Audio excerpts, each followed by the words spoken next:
Hello, everyone. Hi, Jamal. Where's everyone coming in from today? Yeah, it was really fun.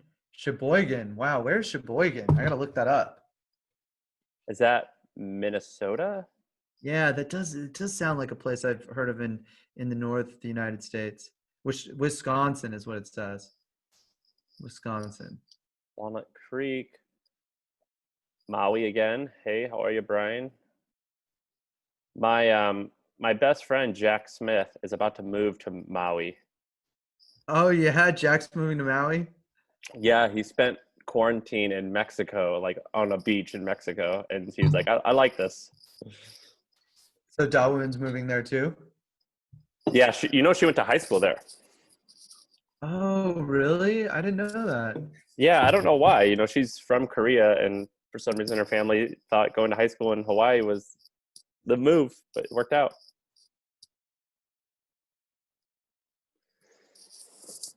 Aotearoa. Oh wow, is that in New Zealand, man?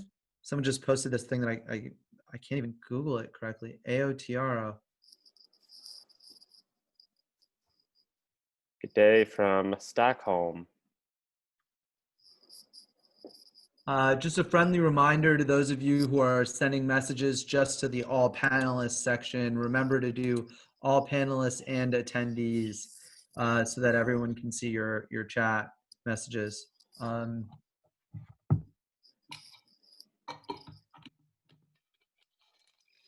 Barcelona, Isle of Man. I've always wanted to go there. It's a famous motorcycle race, the Isle of Man TT. I think that's where a lot of gambling companies are based out of as well, as the Isle of Man. Yes, that is an Amy Winehouse painting. I am staying at an Airbnb. A lot of people complained about the echo that I had. And so I had an Airbnb. I'm in Austin, Texas, where I was going to record from, but the freaking AC broke the morning of Monday, and they sent a repairman. So I had to go to my office last minute. So I moved back to my Airbnb to record this. Yes, the AC is fixed. And it wasn't a big deal. I could have done it when it was hot in here. It was just that people were coming in and out the door.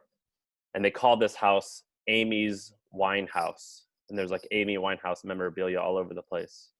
That's such an Austin thing to do. The Austin uh aesthetic is totally this like kitschy, like Yeah. we're gonna be weird and we're gonna pick a specific theme like Amy Winehouse. Can you see that? My backyard says, keep Austin weird. Yeah, totally. Bender, Charlene Bender. We'll post that in the group here, or Cool. I'll get to you.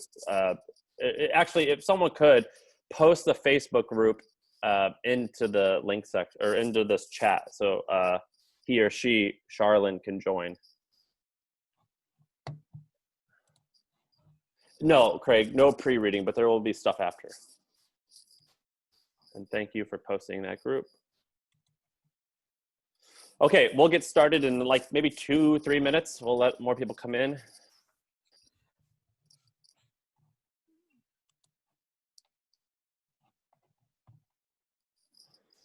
Gagan, you like being in England? Uh, I like it, but it's not going to be home for me. I think long term, I still like the States a little bit. It's just I have a lot of friends in the States, and I like it more. I don't want to offend anyone, but I'm still going to go back to America. I think eventually. And are your parents immigrants? My parents are immigrants. Yes. Hey, real quick, there's a bunch of people who are still posting in the all panelist chat room. It's a really annoying thing about Zoom, but just remember that you have to actually select who you're sending to and switch to all panelists and attendees if you want people to read it. Yeah, my parents are immigrants from India, so they moved to the United States and then had me and my brother. Uh, Sort of classic story, that we grew up in the Bay Area. We grew up in one of the Indian hotspots, New Jersey, the Bay Area. There's a pretty big group in Texas as well.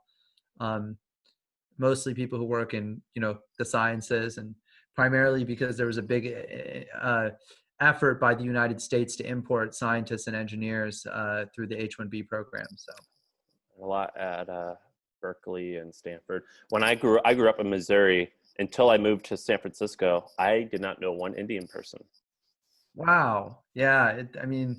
It's amazing to me how different my experience is from like uh, another Indian person that I know who perhaps lives in, or other Indian people I know who grew up in North Carolina or Illinois or wherever else. Uh, completely different relationship to America, really. Uh, I don't know who Kishore Biani is, Nirja. I'm sorry, but Is so Biani a common name? Biani is a sufficiently common name, certainly.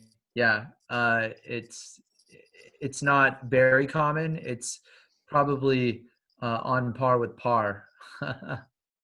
Where I grew up in St. Louis, it's interesting. It's like 49% white people, 49% black people. So there was not a lot of different nationalities.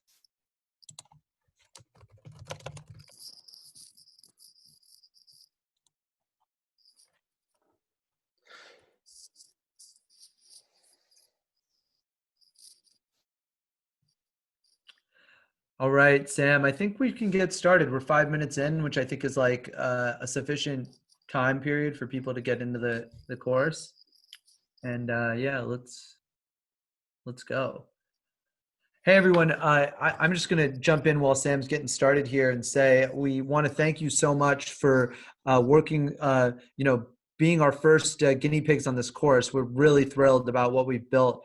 After the first lecture, I already have a bunch of things I want to dive into in lecture number 6. So that's why we added the 6th lecture, is to be able to dive into things that maybe we didn't cover as well, because it's the first time doing the course. And that's why we also have, this will probably eventually be a 1-hour course, but we're doing 1.5 to 2 hours with a lot of Q&A also for that same reason. So really appreciate all the feedback we got from everyone, and we'll be incorporating it extremely quickly. And hopefully today's session will be really meaty, and you'll have Sam jump into a bunch of things. Sam, you want to share your screen?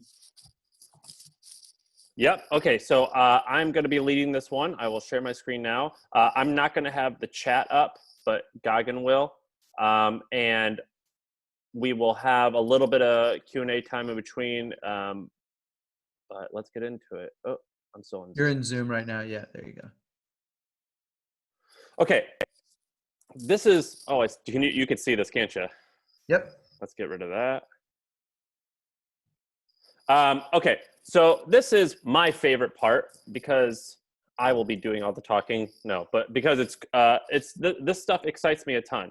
And what we're going to talk about today is basically idea generation. So we're going to talk about the exploration phase. So we went through Gagan's cycle of ideation, exploration, definition, testing, traction. Today it's all about exploration. So we're going to get really tactical and specific on how to come up with ideas. And I'm going to show you the exact ways that I do it. But before we get into that, I do want to give a shout out to Jack Butcher. So visualizevalue.com is his website.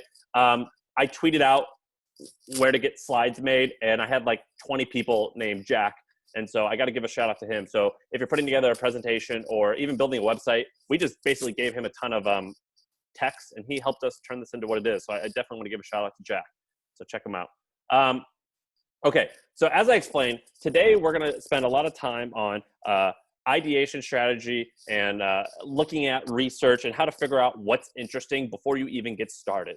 Tomorrow or Friday, we're going to go through the next steps, which is once you figure out a list of 2 or 3 ideas that are interesting, then how do you even dive further and talk to customers and things like that. But today we're going to go through the high level bit of coming up with ideas. And so sorry, my headphones apparently are causing you guys a little difficulty. I'll take my jacket off so they quit scraping. So today, I want to first start by going over Ikigai. Turn my jacket off. As you remember, Ikigai is basically the combination of what you're good at, what you love, what the world needs, and what they want to pay for. And so Gagan told you guys to send forms to your friends and your family and to talk about it with your company to figure out what you're good at and what you love. Today, I'm going to focus specifically on what does the world need and what do they want to pay for.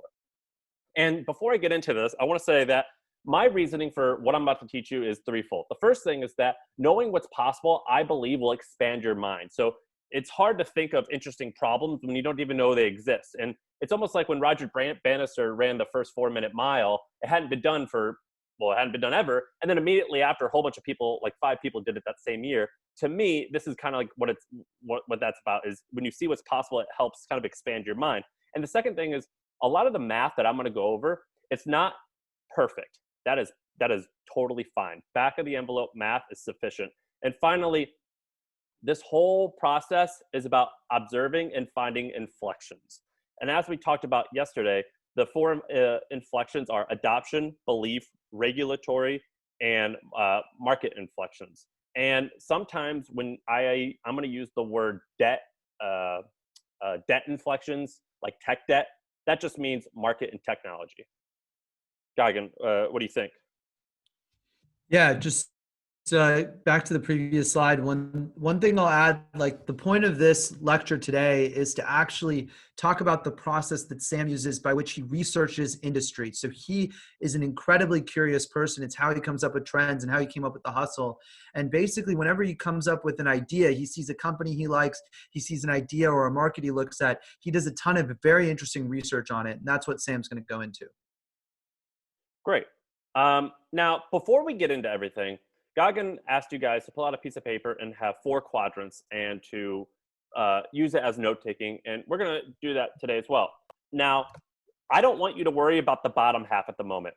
What you want to research and what the world needs, we're going to get to that in a little bit. Now, I want to spend 2 minutes, and I want you to write down what skills and expertise you have, and then what industry and products interest you. So spend 2 minutes just writing that out.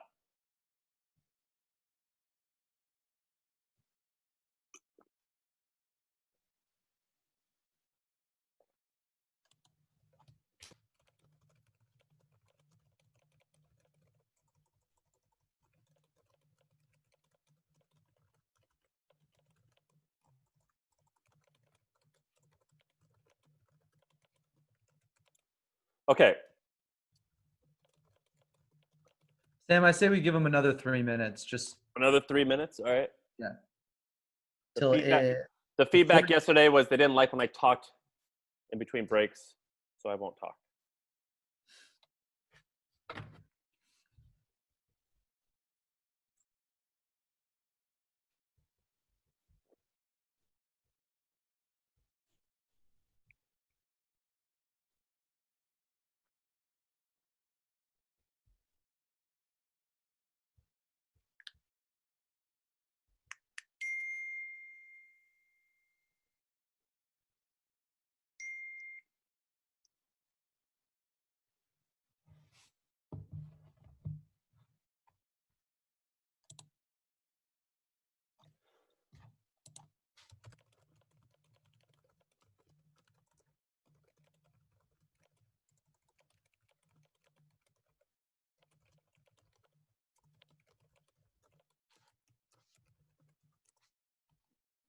Okay.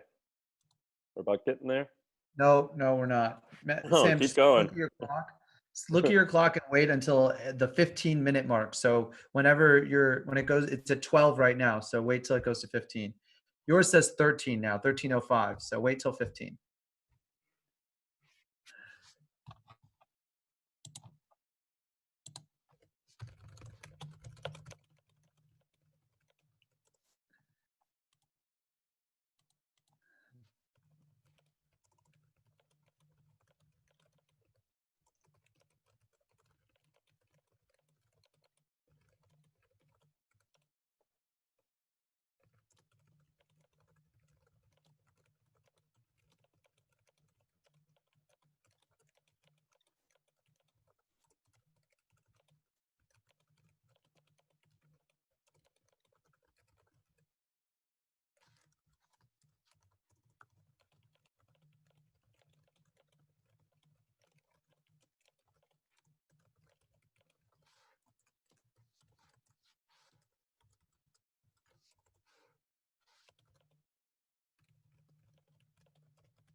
I didn't mean to move forward.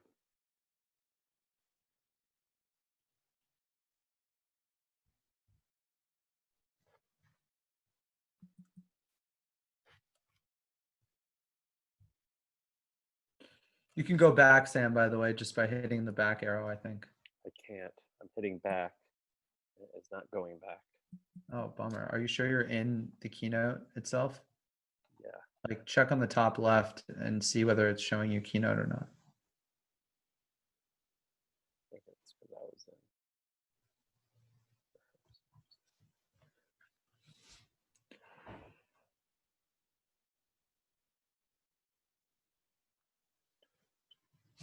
All right. So you had some time to write down skills and expertise and what industry and products interest you. Now keep that on the side. You're going to reference that. And as I talk, you're going to come up with ideas. And I want you to fill that out. Now, the second questions are, what do you want to research and what does the world need? You might have ideas with that, but we're going to take you might have ideas as we get into it. But we're going to have some time like that to, some more time like we just had to really get into that. Now, before we even show you the research thing or how I research stuff, I first want to remind people of three things. Now, ultimately, the value of a company is the lifetime value of a customer minus how much it costs to acquire that customer. And what that looks like, so these are three different business models. There's a few more, like marketplaces and things like that. But if you're selling your own product, the things I think about are, what are the contribution margin? What's the total market size? Sometimes you're going to see me use the word TAM, total addressable market. How often someone is buying your product and who or how many people are buying your product. If it's SaaS, you're looking at your monthly or annual churn multiplied by the average revenue per user multiplied by the total market size. And if you're a media company, which I kind of am, it's the quality of people who you have multiplied by how often they come, how much time they spend, and how many folks there are. And so as we go through these models, I'm constantly going to be asking to myself, man, what's a product that I can build in this market if it's software, if I choose that model that has really low churn or a really big market size? Like, I'm constantly going to be thinking of the levers that I can pull to increase the value of my business. And so here's the cycle that we are going to constantly come back to. And so, like writing a hit song, a hit, like if you talk to anyone, I'm not a musician, but I'm from a family of musicians, but I'm sure some of you guys are musicians. And the way that a 3 or 4 minute song can come together is maybe that something will happen in your life and you'll think of like a beautiful line. Like, let's say we're talking about Guns N' Roses, like "Sweet Child of Mine." Maybe like he said that to his girlfriend one time, and like, oh, that's a cool line. And they wrote a whole song about it. Maybe they'll just be goofing off and come across a really cool guitar riff, and that becomes like the melody. And so basically what that means is a song is basically like a chorus. It's like a melody and a chorus with a bridge and a hook, whatever. Businesses are like that too. And coming up with the ideas as to what will work, maybe I'll start with each different part. I'm not going to start with the same one, but the 6 points that I look for, which is, where's demand? What problems do people have? And where's their demand? The second thing is the audience or the total market. How many people share that problem?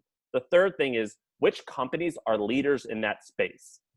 The fourth is, of the companies that are leaders in that space, where are they missing the mark?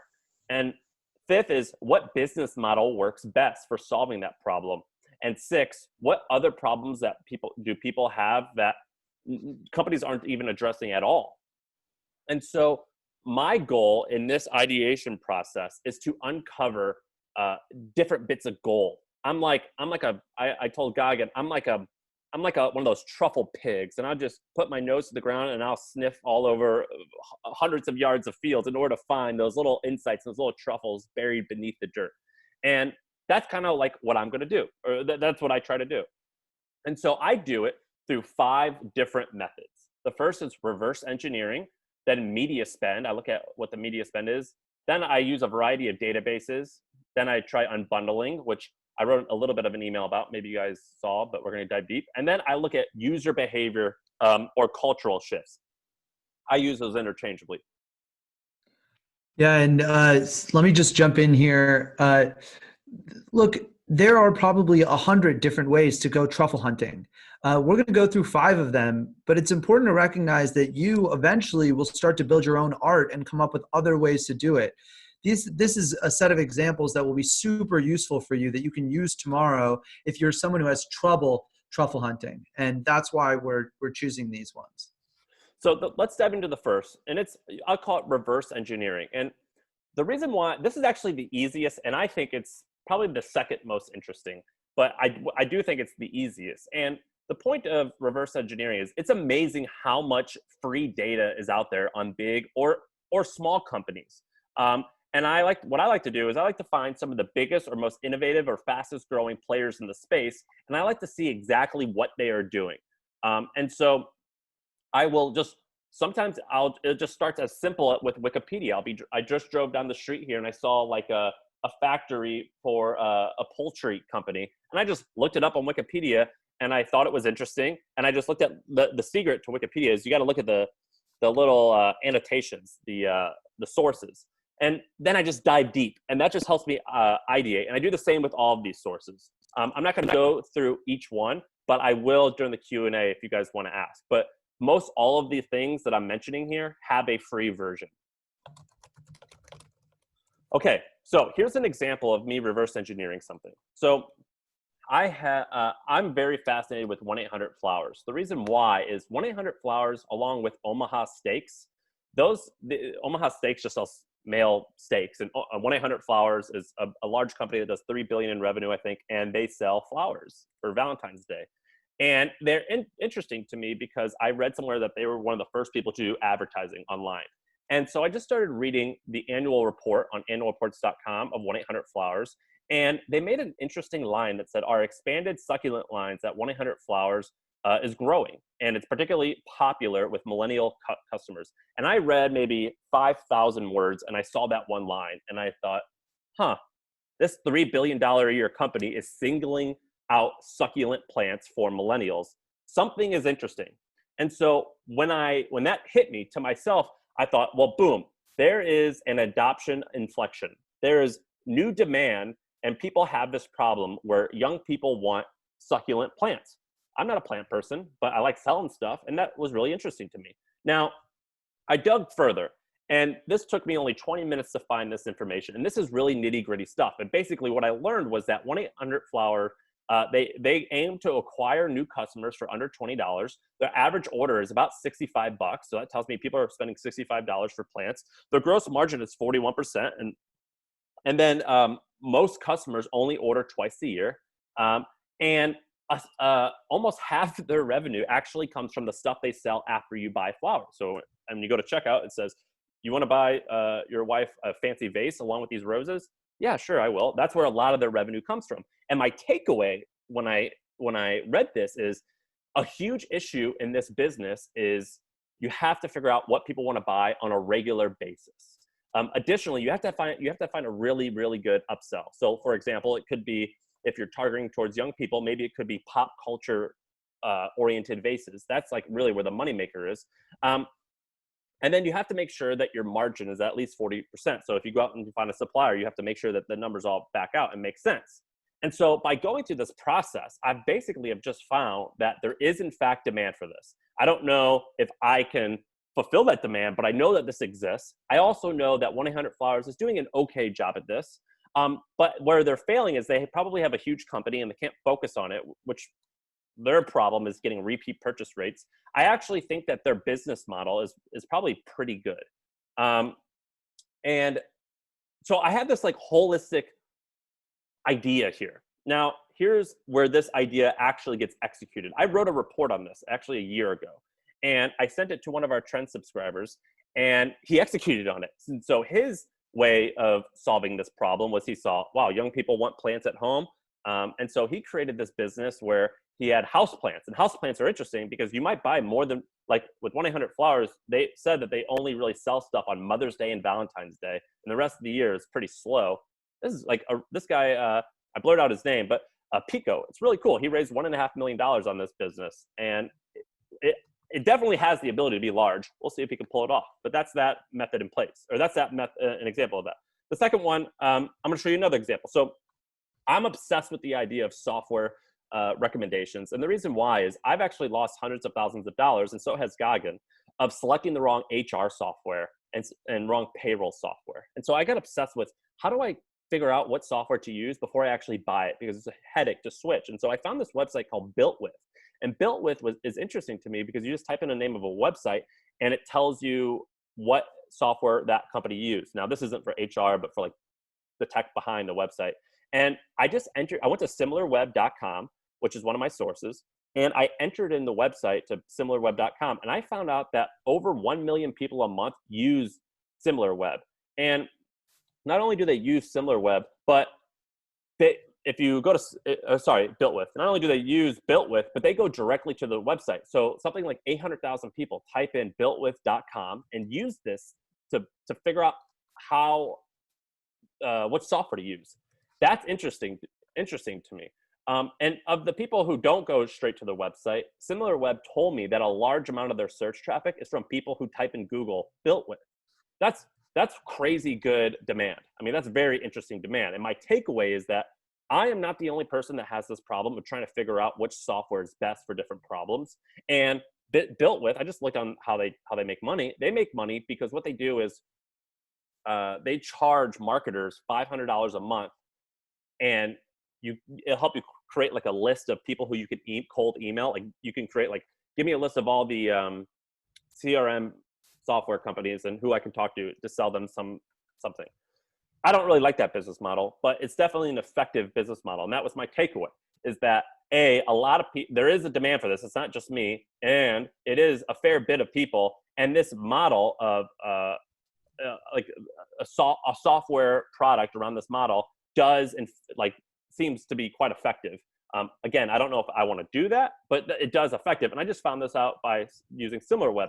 Similarly, with this cycle, I've just used it for one business before when I did 1-800-Flowers. Now I'm going to use it for a variety of business, and I'm going to combine them. So I'm still obsessed with software suggestions. So I just Googled like, what's the best hosting website, or what's the best hosting service? And I found this website called wpbeginner.com.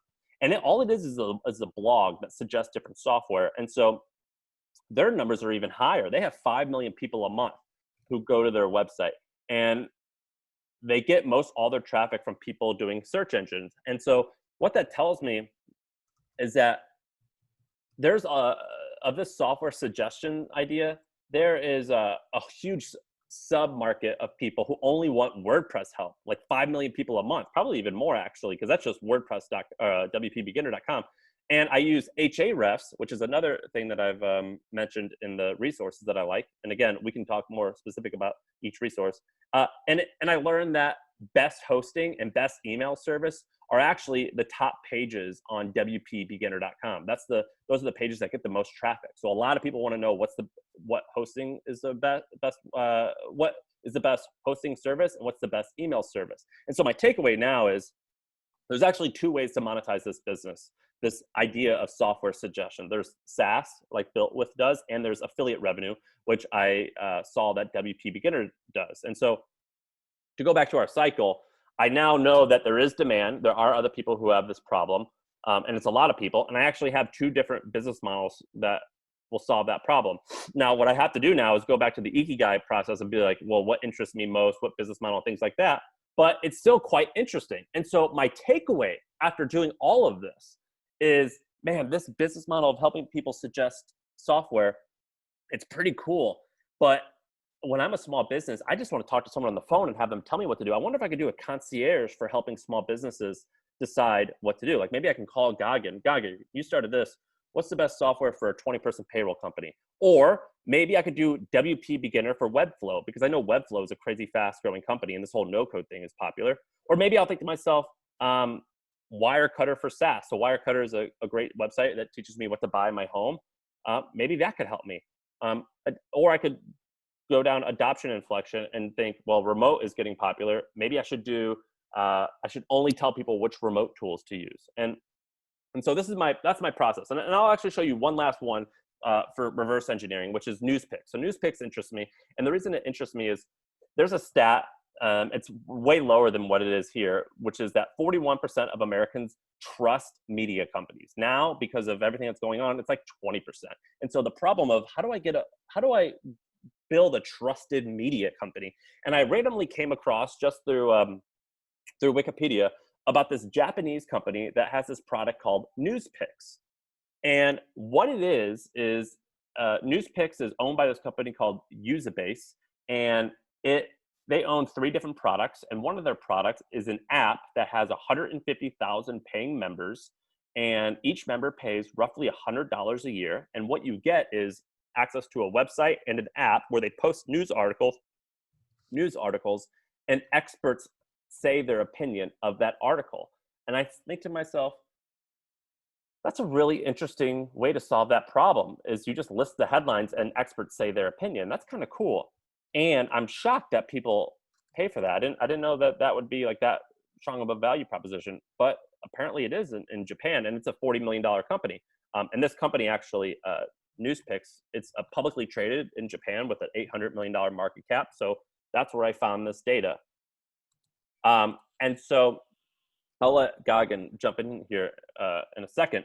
But what I learned is that this expert network is quite effective. I didn't have this idea of getting people to comment on the news, but it's actually like really cool when you think about it. And just seeing this opened up my idea to that, and that perhaps this is a far more interesting way to solve this problem than just say, how do I just create like a new news website where I just hire a bunch of journalists, like a BuzzFeed or something like that. Yeah, so to tie it back, in the last lecture, we said, hey, pay attention to what you're good at and your interests so that you can make sure that you dive in and do research on areas that are relevant to you. And now what we're showing you are various ways that you can go and do this research. And what happens when you do this research is that you find lots of analogies for new business or insights that can help you come up with new business ideas. And that's essentially what we're doing here. And I work hard to tie it back to those inflection points. So this inflection point here is, a lot of people say, maybe like 2 years ago, people would say they would never pay for news. Well, because of everything that's going on in America, it's my belief is I think we are and there is a belief inflection, which is people are upset at Facebook or whatever they're upset about, and they actually want more trustworthy news. I think now they actually might pay for it. I think we're at the beginning of that, and this company is solving that problem in an interesting way. And that is going to influence me when I come up with my new ideas. I'm not going to. I honestly know, like, the way that Sam has reverse engineered this, I've probably also reverse engineered dozens or hundreds of companies over my time in areas that I'm interested in, like marketplaces and consumer. And so, you just always want to be learning about things, and over time, noticing and going a level deeper using the tools that Sam's suggesting. I have one more example that I'm going to skip over, but if you guys ask me to at the end, I will go back over a few more examples. But I provided more examples than I intend to go over, just in case you wanted to do that. So let's take a few minute break. Earlier you wrote down what skills and expertise you have and what industries interest you.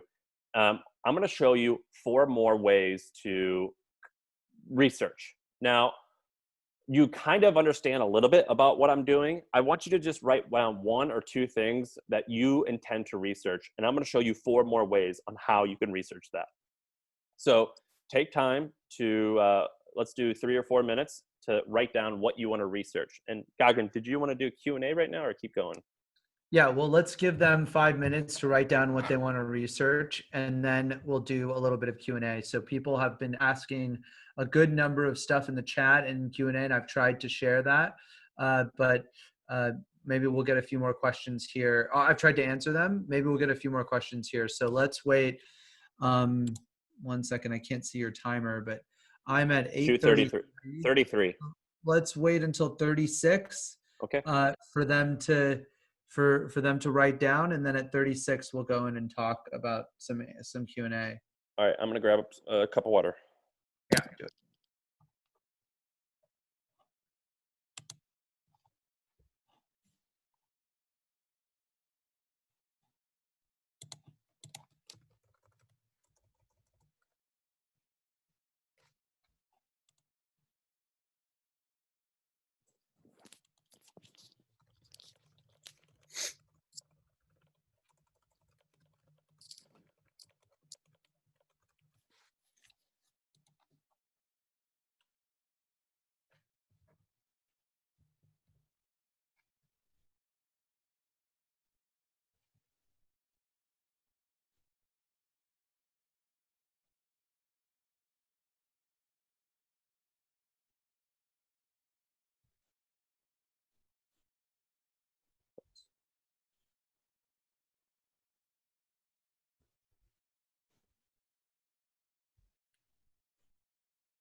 Wow, a lot of questions.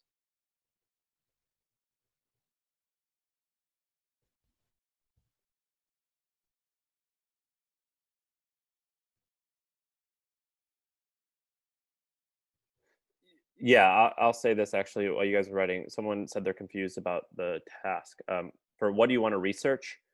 You just want to be a little bit narrower about what you wrote in the top right quadrant. So maybe a variety of products and interests, a variety of industries and products interest you.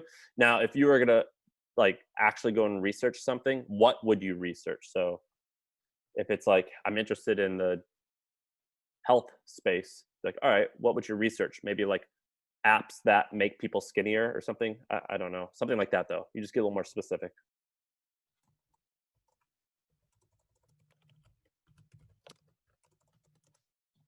And yes, you guys, all slides will be provided.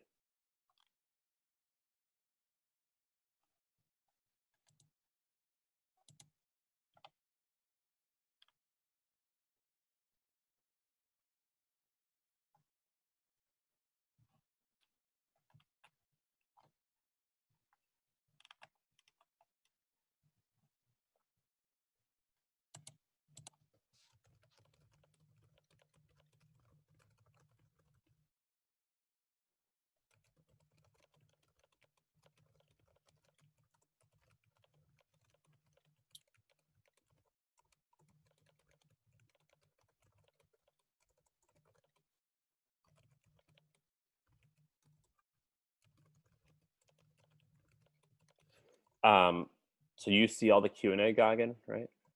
Yeah, I'm going in and responding and dismissing and dealing with it. So there's only going to be the ones that you should answer or I should answer. So I'm on it.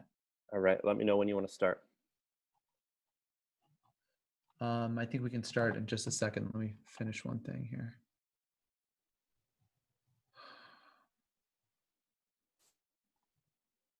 Okay. Yeah, I love this. Sam, let's go to the top and start with Craig's question about private company information. Do you have private company information such as earnings that you generally look at? How do you find out information about private companies? Yeah, so there's a few ways to do this. One is there are paid tools like CB Insights and PitchBook, which make guess, like you can guess. And that can give you like a general idea. The second thing, and where I'm actually going to go through that, is you can read a variety of interviews and put things together. But a lot of times, founders or executives will give ballpark figures, and and I'm going to go through this in a minute, but you can kind of like lay out what the annual revenue is, and just by like hearing their answers. And then the final thing you could do is you just go ask them. And so there's like, if you ask people, they'll tell you. But knowing the exact numbers isn't important. Like general, no, you just need general numbers. Yeah, and in terms of asking, there's all sorts of things you can do to try to ask. One, you can network your way into the industry. Two, you can actually call customer support and ask them some basic questions. Like I do that with restaurants and with taxi drivers sometimes.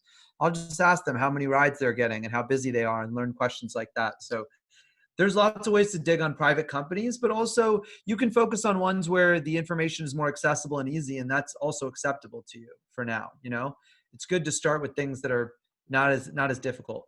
And you can make guesses. Like for example, if a website has if an e-commerce website has 1 million people coming to their website a month, which using SimilarWeb you can kind of understand that. You can just assume that 2% of people are buying something. How about this? Someone asked a question, Goggin, about. Oh, it's not on here anymore. Okay, go ahead, Yeah, Goggin. well, the way I'm dealing with the question, Sam, is that I'm going through and answering as many as I can or dismissing ones that I feel are already answered. Sure. So there's a much lower list. So I'll go through these and manage this. I'm going to answer Jonathan Thompson's question. Jonathan is asking, do you think there's a big difference in techniques to surface 100 million versus billion-dollar ideas? Thinking of the 0 to 1 framework and things like that.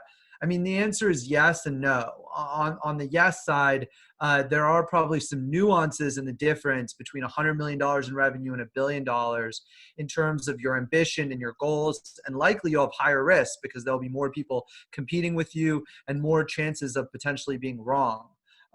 Usually the difference has to do with how unlikely the future that you are predicting is. and how much you are controlling what that future is. And so there's definitely differences, but we focus on 100 million for that reason, because we find that trying to come up with billion-dollar reasons are tougher.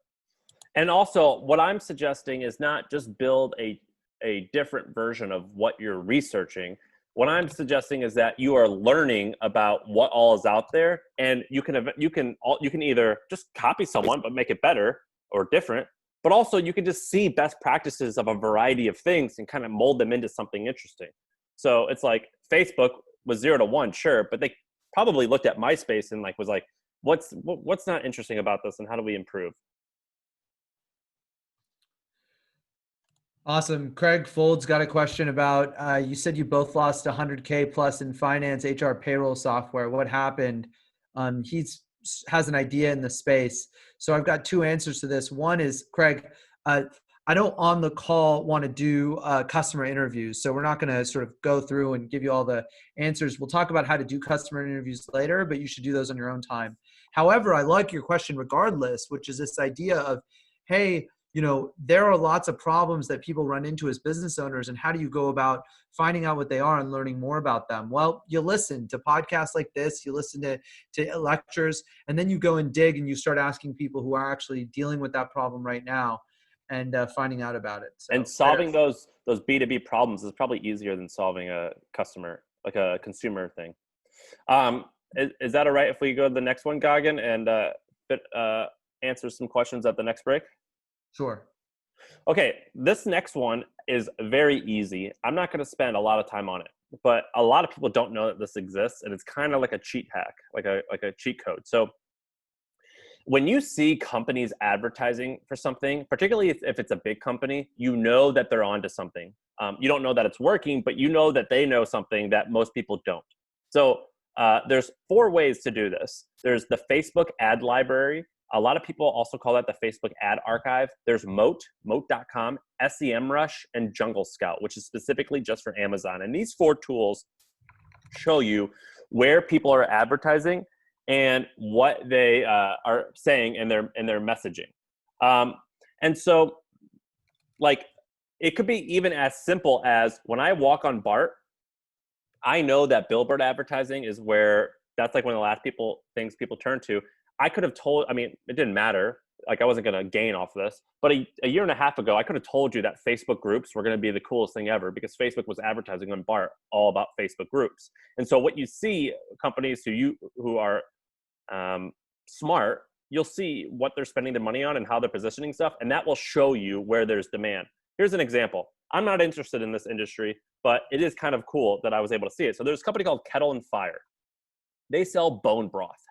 I was interested in them because I know the founder, and he was on this growth blog about how they scaled to 60 million in sales in 2 or 3 years. And I was like, holy moly, how did that happen? And so I typed in their stuff onto Moat, and I saw all of their ads, and most of their ads had a woman who looks maybe a white woman who looks maybe 60 years old. And the messaging was all about restoring vitality with gluten-free broth. I am not in that target market. So that's hard for me I wouldn't have known that problem was there. And I didn't even know that bone broth was a solution to that problem. But it taught me that there are a lot of people who are there is an adoption inflection of people who are making that work. And that's kind of cool to me. I didn't know that. And it also showed me that if you want to be great at this business, you better be a good marketer. And so that is how I use media. Now, here's another example. This is Native Deodorant. I'm friends with the founder, but you don't have to be friends with him to know this, that I just typed in, I know that Native Deodorant sold for $100 million. I know that they do $100+ million a year in sales. And the reason is I went to Moat and I typed in Native Deodorant, and I found out that all their ads had this aluminum-free deodorant. Personally, I've never known that. I didn't even know what aluminum was in deodorant. I think that's the thing that makes your shirt green or something like that. I didn't know that was a problem that people had, but predominantly women do, and it's a huge problem. It's huge enough to sell hundreds of millions of dollars worth of this stuff. And so that in my head, I'm like, what else has aluminum in it? What other products are mostly women using that have a lot of chemicals in there that they really don't like? And that just kind of gets me thinking. So like if I'm in the health space, I'll type in like whatever the leading toothpaste brand is, like Tom's toothpaste. I'll put that into Moat or into Facebook Ad Archive, and I'll go and look at how they're positioning their ads to help me spot problems.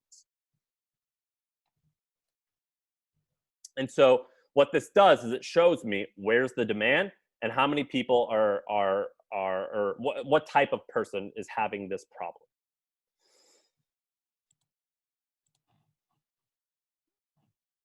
Anything you want to say, Gagan, or you want me to keep going?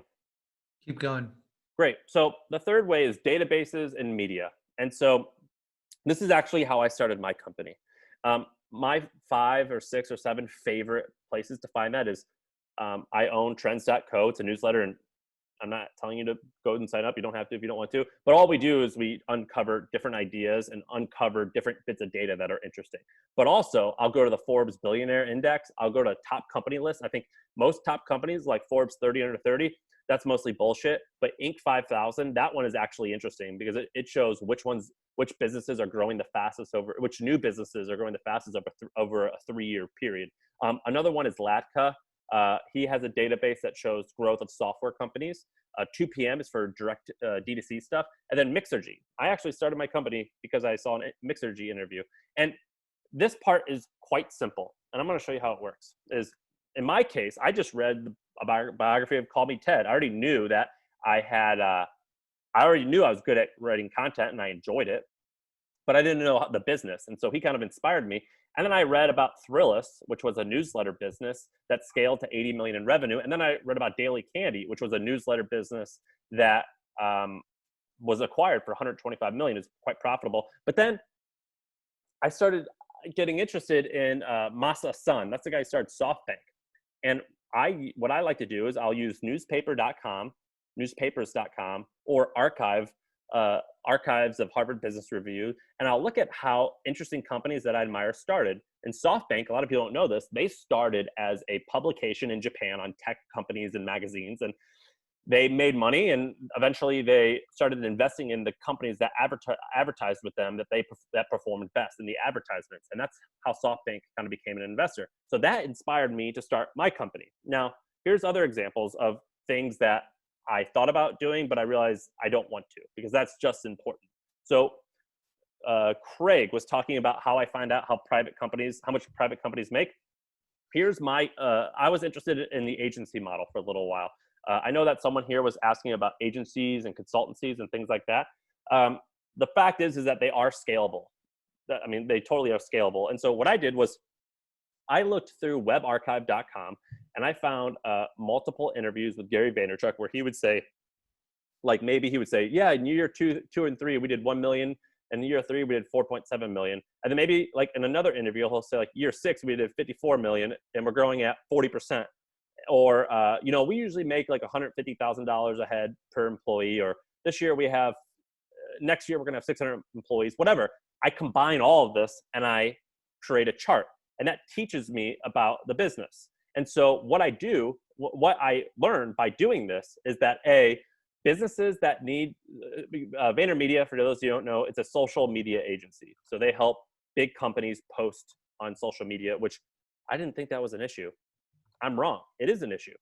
And what I learned is that it is possible to build a scalable, high, fast-growing agency on an emerging trend. As you can see, VaynerMedia started in 2009 when social media was still in its infancy. And so the takeaway from me is, building an agency, the problem that I've learned, it's not a matter of just getting demand, but getting cheap labor. Look, they only make $100,000 per employee. It's not a lot of money per employee. And also the economics of this, so that if I'm going to build an agency, I have to think to myself, I should go to a cheap city where it costs way less to live, because that's going to be my advantage here in this business. And it must be, what I need to do is pounce on an early emerging trend. And that's the secret to an agency, or at least a secret. So let's do another example of how I've used the media to reverse engineer something and get ideas. And so I love the media industry.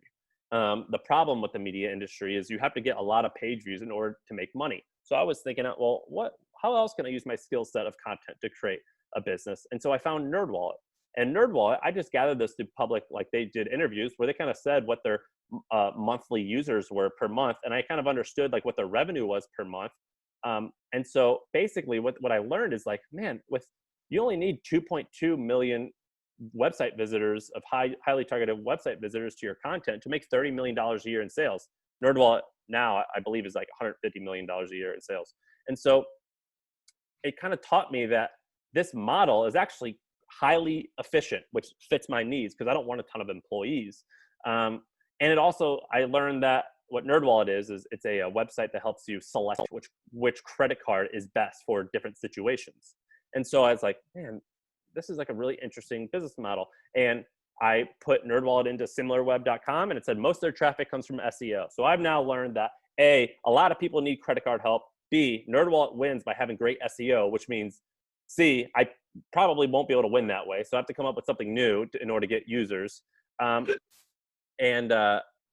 4, if I want to beat NerdWallet at their own game, I got to raise a ton of money, and I don't want to do that. So this is kind of how I'm able to look at different businesses and describe where their weakness is. And so if I was passionate about helping people like with personal finance, I would probably create a tool, not content. Or if I did decide to go with content route, I would be very, very, very specific, like how business owners can maximize credit card. What's the best credit card for business owners to get more points if they spend a lot of money on advertising? Like I would do like a really specific thing. And so in doing this, I've seen a variety of business models that work. And thankfully, I've seeded out the ones that don't interest me. I've looked at who the leaders are in a variety of markets that intrigue me. I've seen that these are big problems that a lot of people have. And the final one, which is pretty interesting, is in the 2018 Inc. 500 fastest growing companies, Swanleap and Flexport were number 1 and number 8. And they were both in the same category of logistics and transportations. And their growth was phenomenal. 16,000% over 3 years and 75,000% over 3 years. And these are huge numbers. And I looked into it. Swanleap hadn't raised any money. Flexport had raised a lot of money, but I had no idea about this whole logistics thing. And so what they do is called freight forwarding. This is something I didn't know about, but I am quite interested in. And what I've learned is that freight forwarding is a $1 trillion industry. It's a huge industry run by companies that are 100 years old. And whenever I hear about that, I go, oh, there is some industry debt. That means there's room for new up-and-coming companies like Flexport and Swanleap. And I went and just learned all about the logistics business. And so this is how I was able to kind of figure out what is interesting. And hopefully, if I decide to launch something in this space, I've increased my likelihood by seeing what works. Okay, we're going to take a break. So you've spent a little time talking about what interests you, whether it be your product and industry. You spent a little bit of time writing about what you think you're great at, what skills you have. Now you know what you want to research. I want you now to write down, get more specific, write down a handful of things that the world needs, and do this in the format of what problems should I solve for the world?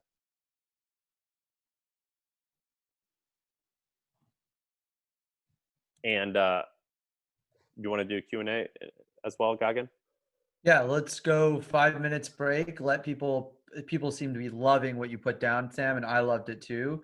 But let's definitely give 5 minutes for people to write down and take some notes. And then at the 59 mark, we'll go and start doing some Q&A. And my favorite, the ones that we're going to talk about next are my 2 favorites. So make sure you stay here.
Sorry, was I having internet issues?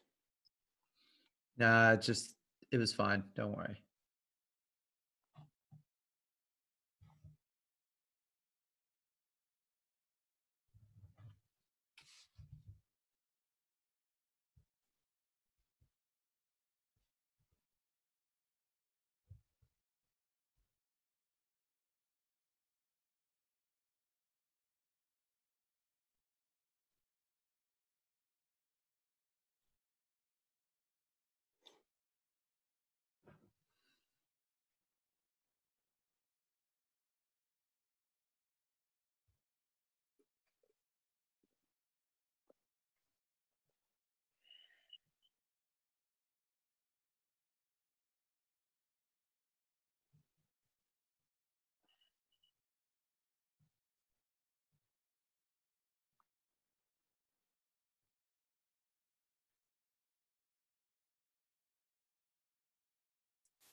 What minute are we waiting for? 59, 1 minute left.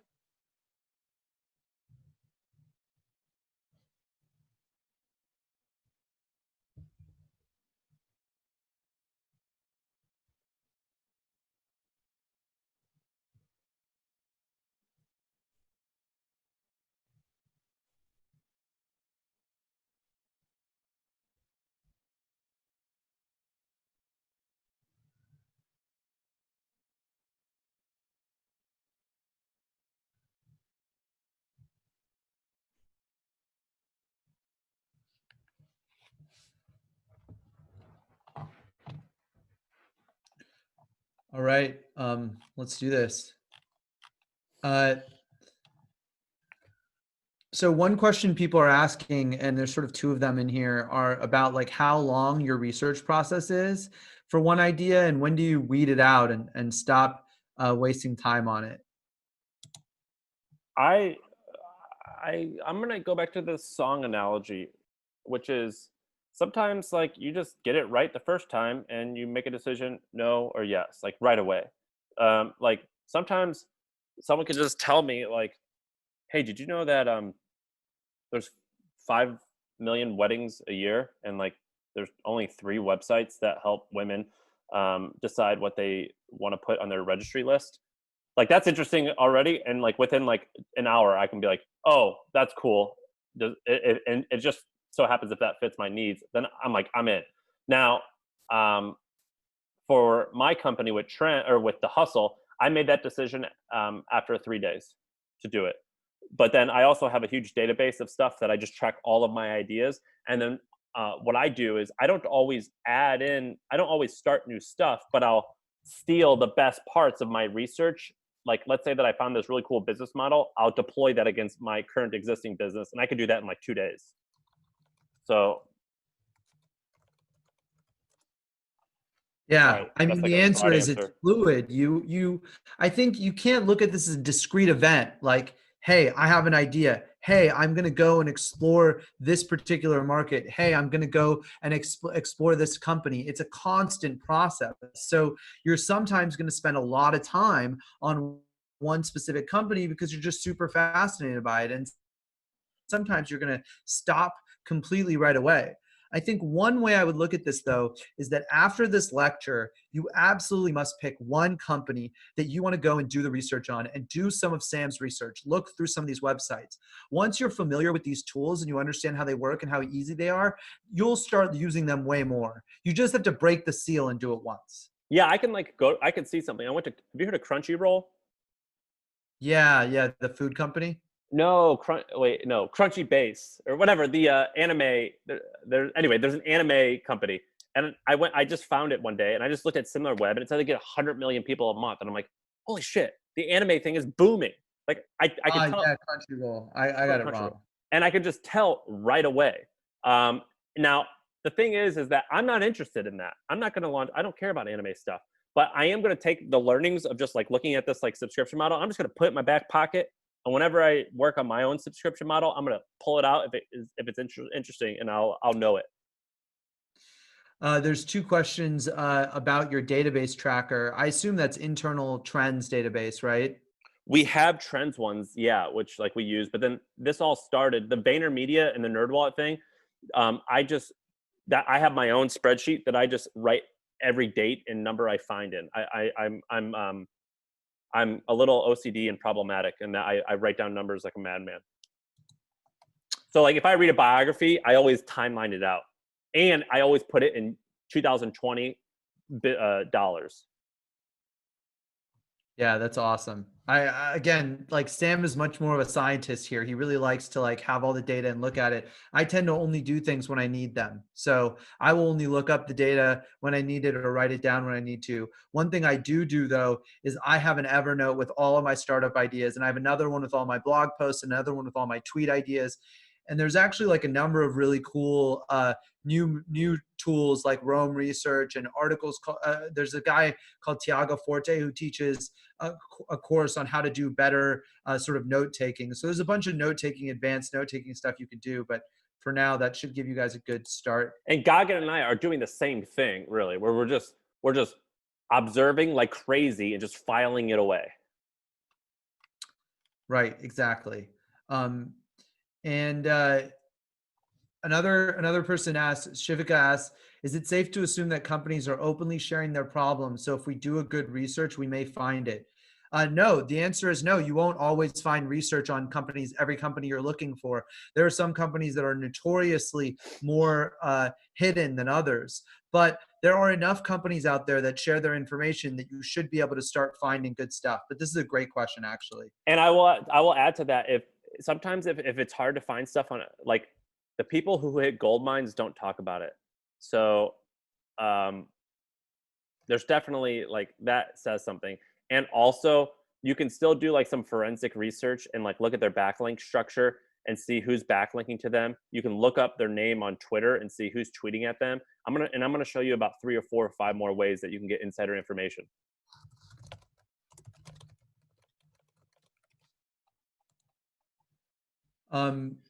Yeah, there's another question in here that I liked. How do you research failed companies? Have you ever done that? Yeah, I'm going to show you that as well. My favorite is to look at Glassdoor. But that's for companies that are currently operating that are likely to fail. Does Glassdoor do historical as well? I think they leave up defunct company. I think they leave up dead companies. But how do you look at failed companies?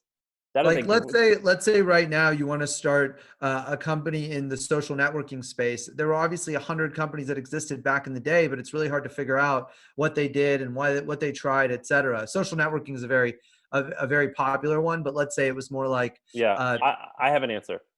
Yeah. It's a 2-part answer. The first part answer is that sounds like a great idea. I don't really know, but great idea. The second part is there are 2 websites that I know of that do this, but they're only okay. The first is called Fucked Company. And I don't even think it exists anymore, but if you use Web Archive, you can find it. If you Google Fucked Company, it's a guy who wrote about all the companies who were fucked.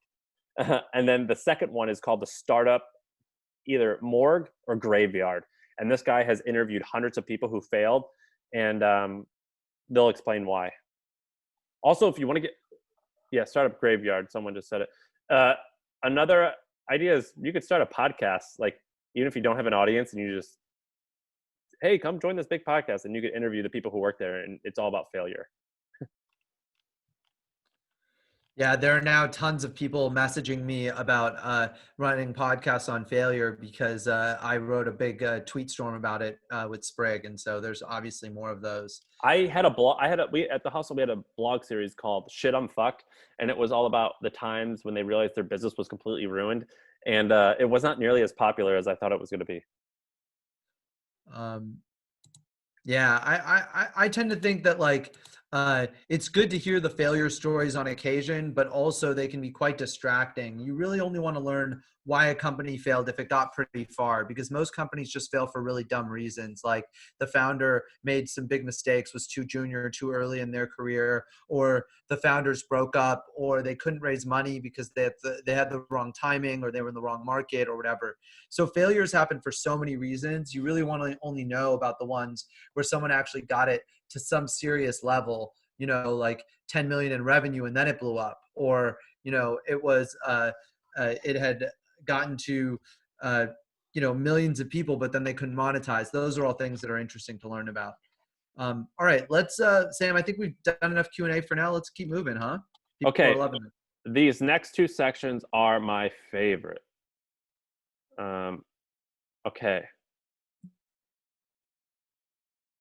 Okay. Unbundling and then cultural or user shifts. Okay. So, let me make sure you guys can see all this. Okay. Oh, shoot. Okay. So here's the idea behind unbundling, and I'm going to read something. So one of the most effective forms that competition comes in is in the form of new companies who aspire to take a chunk out of large platforms by addressing specific needs of a very specific vertical within that platform. Now, the reason why this works is companies in nearly this will probably always happen, and maybe there are a few examples of people who have fought this off, but big companies often become a victim of their own success. And as the platform or their company grows, sub-markets within that big platform start to exist, and users get annoyed with the experience and business that caters to the lowest common denominator. So this is a problem that every big company tends to have. And so all of a sudden, what was previously way too small of a market for the big company to care about becomes incredibly interesting for a standalone new company. And like clockwork, with a new wave of innovation and competition, that small market grows and becomes interesting. And so examples of this are StubHub, which took a big chunk out of eBay by creating a ticket buying experience that was so in tune with the needs of those specific buyers and sellers. Like they had ticket verification, venue maps, rapid shipping. This was way better than the current eBay system. And so all the ticket sellers and buyers went to StubHub. So much so that eBay eventually bought them. And so unbundling means looking at these large companies and spotting opportunity. Now, I've listed a few large companies, but there's way more than what I have here. These are just the popular ones. Like, let's say you guys are in the fencing industry, which I have no idea who the biggest fencing company is, but I bet it's huge. Or roofing is huge. I bet you can find, you can unbundle them as well. And so eBay, Craigslist, YouTube, Facebook, LinkedIn, Procter & Gamble, Reddit, Oracle. I'm going to go through each of them. So let's give this example. Here's a list of all of the things that Procter & Gamble sells. Procter & Gamble, if you don't know, if you're not in America, it's a large American conglomerate that basically makes boring but sufficient household goods like batteries, detergent, razors, things like that. Now, as you can see, all of these companies that are being on the outside, these are new startups that are attacking specific SKUs within the Procter & Gamble ecospace or ecosphere. And so here are a few specific examples. I told you about Native. The reason why I know this example well is the founder of Native, Moise. He's my very good friend. We started our companies in the same office. It was like a 5-person office, and we just became friends, and we were starting our businesses. All he did was he put a list of Procter & Gamble's products that he wanted that they sold, and he goes, which one of those has the best contribution, biggest market size, best frequency, best quantity? Which one of those that is? He found out it was like 4 of them, and he goes, all right, which one of these interests me, and where's there a real problem? And he settled on aluminum-free, chemical-free deodorant. He built the business and 24 months later, Procter & Gamble bought it for $100 million in cash. It's an incredibly great company because he looked at one target market, which was young women who had an issue with chemicals in their deodorant, and he built an amazing solution for them, and he sold the shit out of it. So many people bought this. I think now it makes like $100 to $150 million a year in sales. Here's another example. I had a guy speak at HustleCon. His name was Eric Ryan. He started Method Soap. If you're an American in this lecture and you ever go to Target, maybe it's outside of America as well, you will likely have seen Method Soap. It's just like a chemical-free, cute soap brand, which is typically a boring soap. Is like not that exciting. And he built that. He ended up selling that to, I think, Target for hundreds of millions of dollars. Then he did the same things with multivitamins. Multivitamins aren't a particularly sexy industry, particularly ones that you see in the aisle of Target. It's pretty bland. He just kind of made it look a little cooler, and I believe he made it taste better. And then finally, his new company, he's doing it with Band-Aids. We all know Band-Aids. They all like, everyone makes a joke. My skin color is like the skin color of a Band-Aid. It's like a plain, lightly tan strip, not really interesting or fascinating. And he's just made it look cooler and address very specific needs about it. And now that is a huge business. I believe he sold Ollie for $200 million. So this model works really well. You can do the same for Facebook. So Facebook is a 30,000 person company. They have all of these features on the left side. They've got events, they have messaging, news, staying in touch with their family, games, gifting people, all types of interesting things. And at a company that has 30,000 employees, you might, if anyone here is a Silicon Valley resident, you'll hear of this like, oh, we launched this one, like at Google, we launched this one like little marketplace, but it only got to 100 million in revenue, and we said, screw it, and we bailed, and like we just ignored it. That happens all the time. So it's interesting to see all the products. Like, for example, Facebook had like a dating website that they ended up shutting down because it wasn't interesting. Well, Tinder and Bumble, two multi-billion-dollar companies, were able to be created, were able to be built, and just by looking at what Facebook was trying and failed at. So unbundling.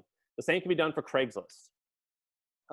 These are companies that looked at Craigslist-specific problems and got big off of it. And now what's interesting is that some of these companies are now themselves, they were the unbundlers. Now they can be unbundled. And I have an example with Zillow.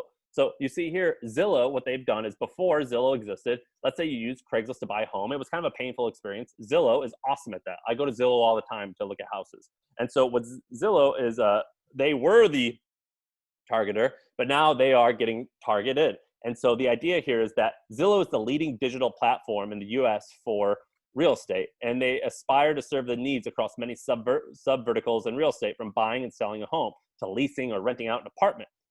But those are a lot of different things for one company to do. I mean, they're doing it okay, but it's quite hard to keep track of everything. And so as a result, there are now multiple new competitors who are trying to beat them at a variety of markets, including Compass, which is a real estate company that's raised hundreds of millions of dollars, Opendoor, another company that's raised hundreds of millions of dollars, and Fly Homes. They're all targeting a very specific vertical in the buying and selling, or a very specific problem in the buying and selling a home that Zillow has kind of ignored because they're so big that they're just kind of not really innovating on new stuff. You could even say the same is for YouTube. So YouTube disrupt, well, everything YouTube did, but now there's Masterclass, which is just about educational videos. There's Overtime, which is just sports videos. And so it's really interesting to see this unbundling method in place. You could do it with newspapers. So my company, I just looked at this sliver and I just said, I'm gonna do that.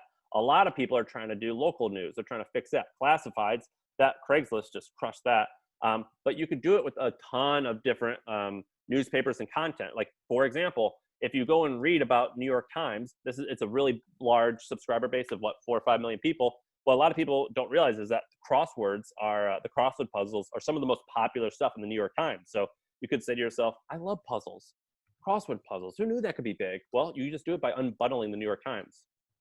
And lastly, some people in this group, I put this in here because I saw that they had companies already, and they have consultancies or agencies. Well, you can unbundle yourself. And so Justin TV did this. So maybe you guys do or do not know what Justin TV is. Well, Justin TV was a company that made it easy for you to live stream stuff. And there's a story of Emmett Shear, the CEO of Justin TV, and he said, man, there's this one guy who keeps just streaming himself playing video games, and there aren't a lot of people watching, but they're watching like everything he does. What is this? And so he went on a whim, and they just go, screw it, we're spinning this off to on its own company, and we're going to create Twitch. We're going to call it Twitch, which ultimately now is like a multi-billion-dollar business. And so you can unbundle yourself. The secret to unbundling is you have to find the perfect combination of high engagement. That high engagement could also be described. So if it's like media, it's high engagement. If it's like a problem, it's like a really like a big, like a clear problem that they have. Like, man, I just want to buy this house online. Like maybe that is a problem, but you have to figure out like what is a request or something that they're clearly missing, and then address it. And so, but it's got to be high engagement multiplied by high growth. So you want to spot these things that aren't big enough that these big companies notice it, but they're big enough that they're interesting just to you as a new company. Anything you want to say, Gagan?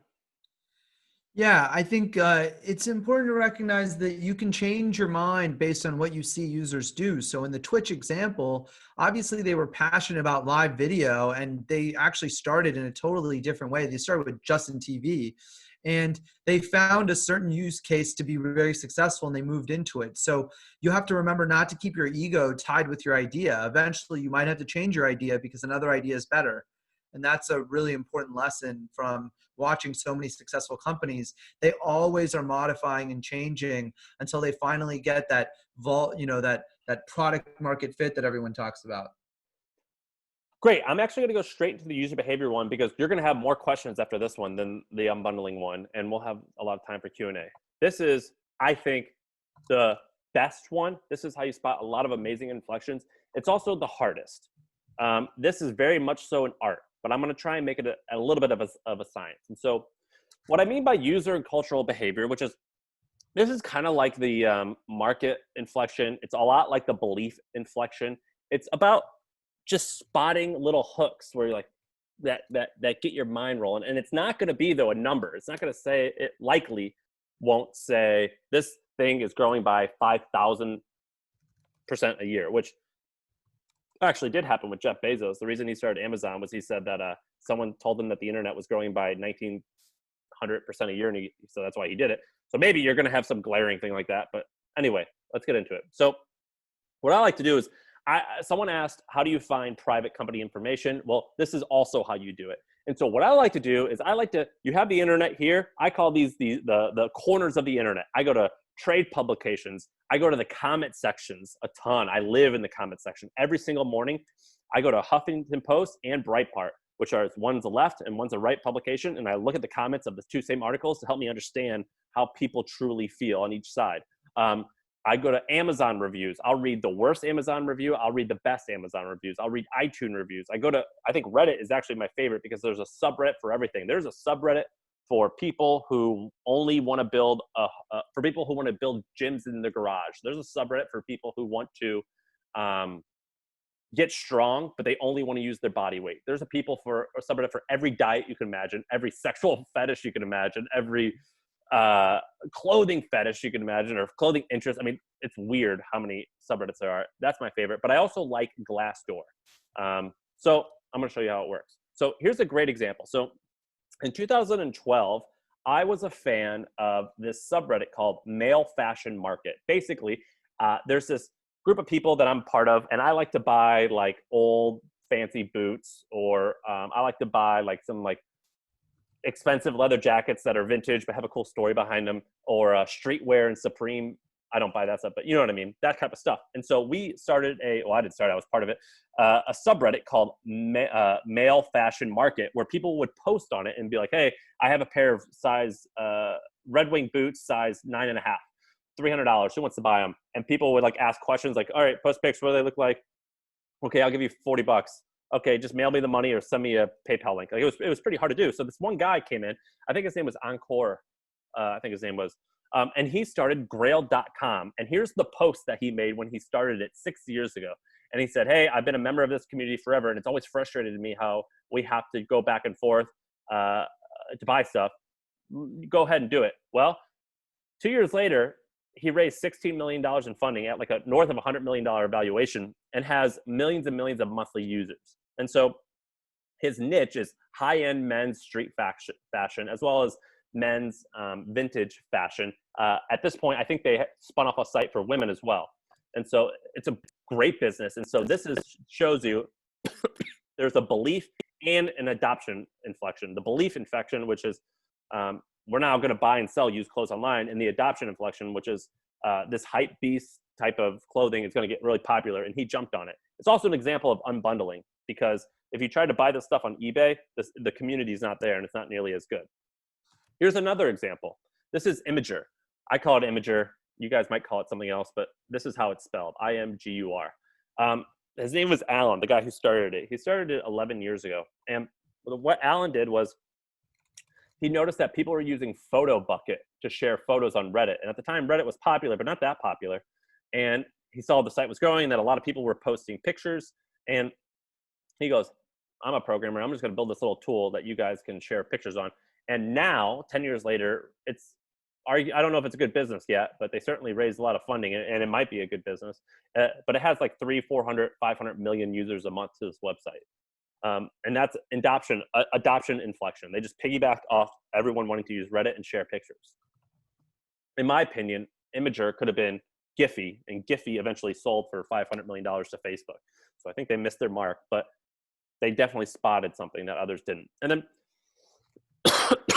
earlier I talked about news picks and user base, and about I was obsessed with like how people don't trust media. And I found this great review about news picks where this Croissant King, the reason why it was interesting to her, or I guess King, him, is because the app was filled to the brim with CEOs, writers, musicians, and comedians. That like made the app interesting to her. And so I'm spotting this inflection of people want to trust the news, and they want to trust it because they see people they know using the app.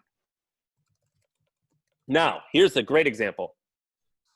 This is an example of what to avoid. So someone asked about how do you see which companies aren't doing that great or are failing? I think it's Glassdoor. And so Glassdoor, I think as a business owner like myself, I hate it because I think that the only people who comment are the people who are too happy or the people who hate you. So you don't get like a real version. But you definitely can get insights from the really bad reviews and the good reviews. So at The Hustle, we explored creating more publications, but in a different field. And this company, American Lawyer Media is what they call it. ALM is what they go short for. It's like a $500 million a year company, and all they do is they create tools and media for lawyers. And I was like, that sounds great. But I went to the Glassdoor and I got some amazing insights into that, which was readership is still niche, but it's a pretty big niche. It's like, okay, that makes me interesting. However, the company is a chaotic mess. It has outdated technology and is way behind the times. I know they brag about being born in 1843, but it still feels like that's how they operate. So in my head, I'm like, man, okay, so maybe there's an opportunity for a tech-savvy company to start in that area. And then I see that someone says the business like might be big, hundreds of millions in sales, but the revenues and clients and attendance and products and the workforce, it's all shrinking. It's all going downhill. So my takeaway, which is ALM, this is a shit company. It's not a very good company. And I don't actually know if I even want to be in that space. I mean, if I did want to be in that space, I would say, well, I need some good technology, but I gain insight into the shift of users and of behavior. And then finally, this is the most blatant, this like is a punch in your face shift. This is a regulatory inflection. We said that there are many different inflections. I have not talked about the regulatory inflections because those don't happen all the time. Those are like pretty big deal. But I read about this 8 weeks ago when COVID-19 got popular. Basically, and I'm not in this field, so don't hate me if I use some words or get some facts slightly incorrect. But from my understanding, and I've noticed this because I've had a doctor in Tennessee, and I tried to get her to, when I lived in Tennessee, I moved to California, and I was like, can I just call you and you diagnose me? And she's like, no, against the rules. Well, when COVID hit, doctors, or the law changed temporary, so doctors can now do telemedicine across state lines. And that's really interesting. And that's interesting for a ton of reasons. The first thing is these companies like Hims and Roman, what was holding them back was having a doctor in each state. But let's say that you wanted to like create some type of like birth control pill or or a men's hormone that helps them get strong or something like that. Typically, if you did that, you'd have to have like a representative in each state in order to make that happen. And that's really hard. This law has changed. And so if you are interested in the healthcare space, this is a really good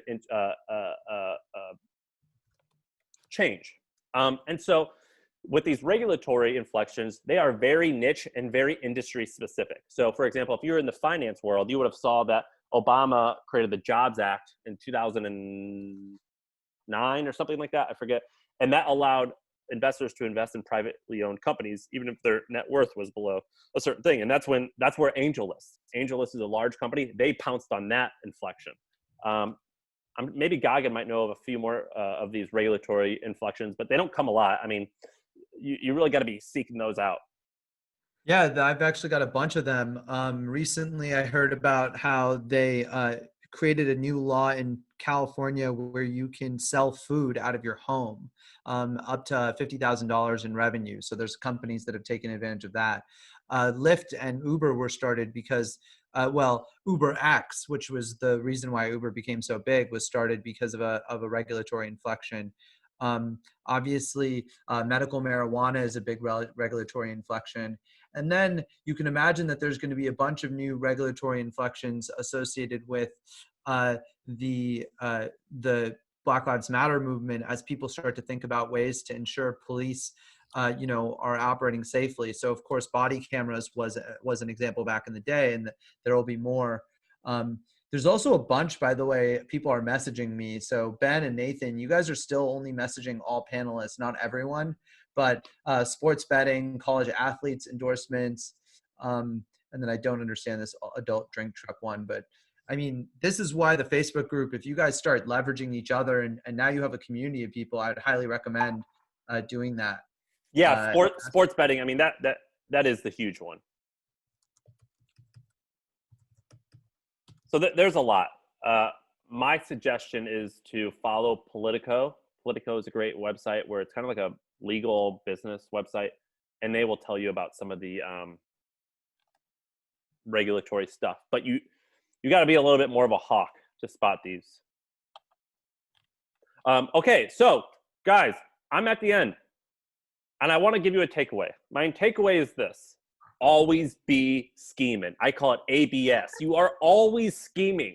That means when you go to Starbucks and you see that the barista is taking too long to give you the coffee because she's got to ask this person to move so she can get to this thing, and you say, man, that would be way faster if that machine just did this and that. Like, it's that simple. Or like, man, this restaurant, if they had a thing here that just let me, like, we could all enter our own credit card and that would split it for us, I would tip way more. Like, things like that. Or if you see a building on the side of the road and it's a huge building with a sign and you're like, what is bills.com? You look it up. There's opportunity everywhere, but you always have to be scheming. Now, once you get good at this, it comes naturally. Let's go back to the song. It's like a musician. If someone's just tapping on their foot, like if you're a rapper, maybe it's like, let me see what I can do there. You know what I mean? You got to start seeing the music and hearing the music everywhere you go. Also, research a lot. Research is not just a job. To me, it's fun. Read. So whenever you read for stuff, don't think to yourself, wow, that person did that. That's amazing. Think, how would I do that? How would I make that better? Also, talk to people. I do this all the time. Me and Goggin became friends because I asked him to speak at our conference, and then I would just send him like interesting ideas, and he would send them back. And we do this all the time. If someone sends me an email from a marketing company, it's a good email. I learned this from Goggin, actually. I hit reply, and I go, why did you send this? Did this work? What's the click-through rate? I just do that shit all the time. It's always on. It doesn't turn off. And finally, constantly observe a variety of things and try to connect them. So if you see that, like, during the COVID thing, like certain types of company are laying lots of people off and certain type of companies aren't, start connecting the dots and figuring out why. That's one way to observe and connect. So that's it. That's my presentation. Thank you. I appreciate it. We're not going to log off yet, I think, right?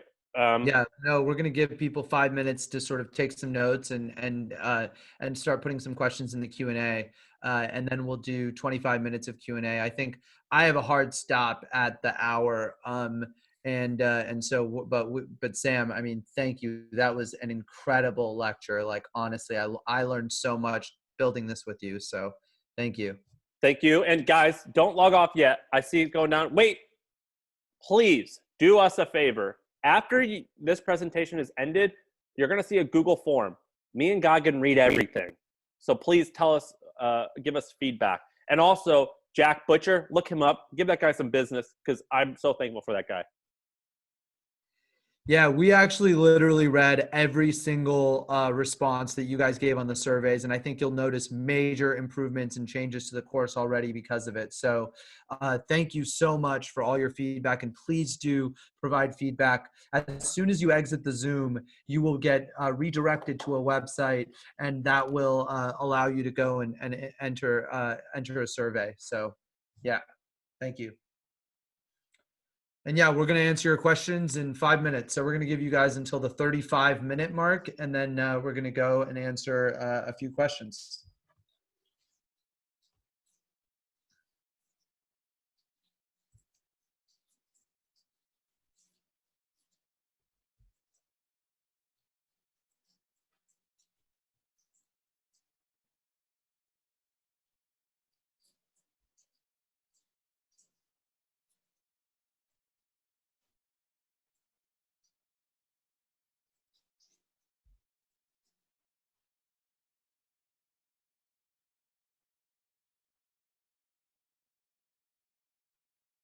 All right.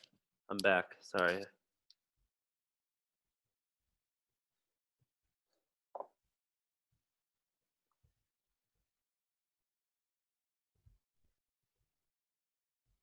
I am back. I'm reading all of the chat stuff.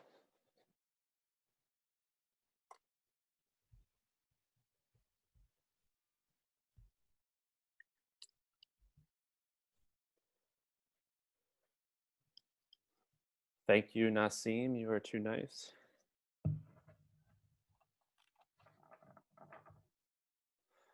So we are given time to answer questions, or Yeah, let's give people another 2 minutes to sort of Got take it. some notes and relax. I think it's really helpful. And I'm going to relax as well and change my position. I'm now lounging on the couch. Nice. You deserve it, Sam.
There's some interest in you going through the additional examples, Sam.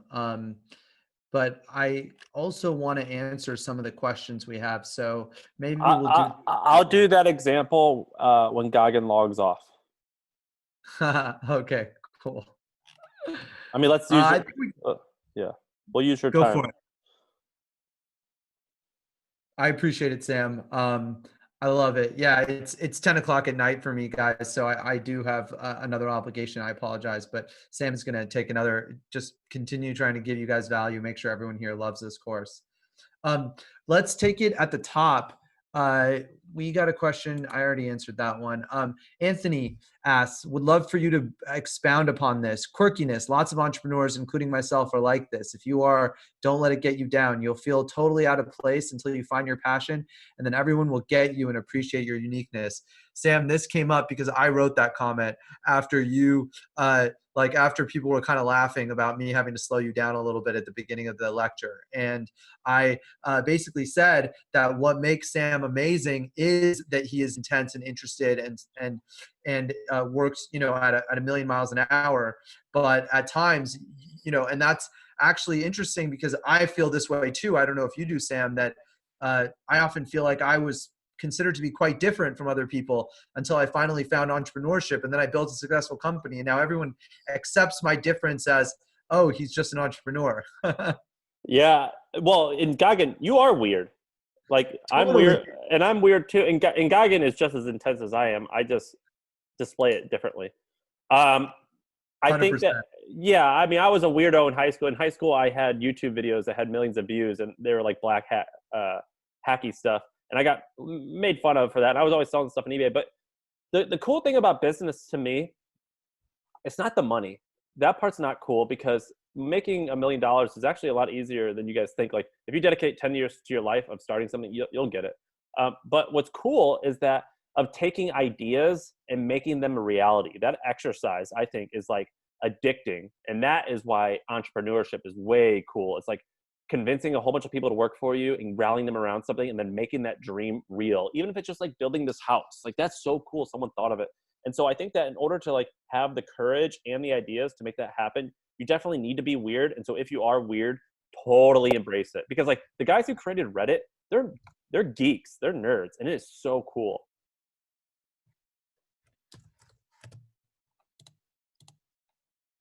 Yeah, I love it. All right, let's keep going. There's are there emerging markets that are too new for your process? This is actually a really good question, Jared. Thank you. And thanks for being so engaged in the chat in general. Sam, you want to take this or you want me to go? I'll say a short answer, which is yes. Uh, on my end, actually, I think the rest of the process, the answer is no. So here's how I would think about So it. sorry, One, what I meant is some markets are too new to make something work.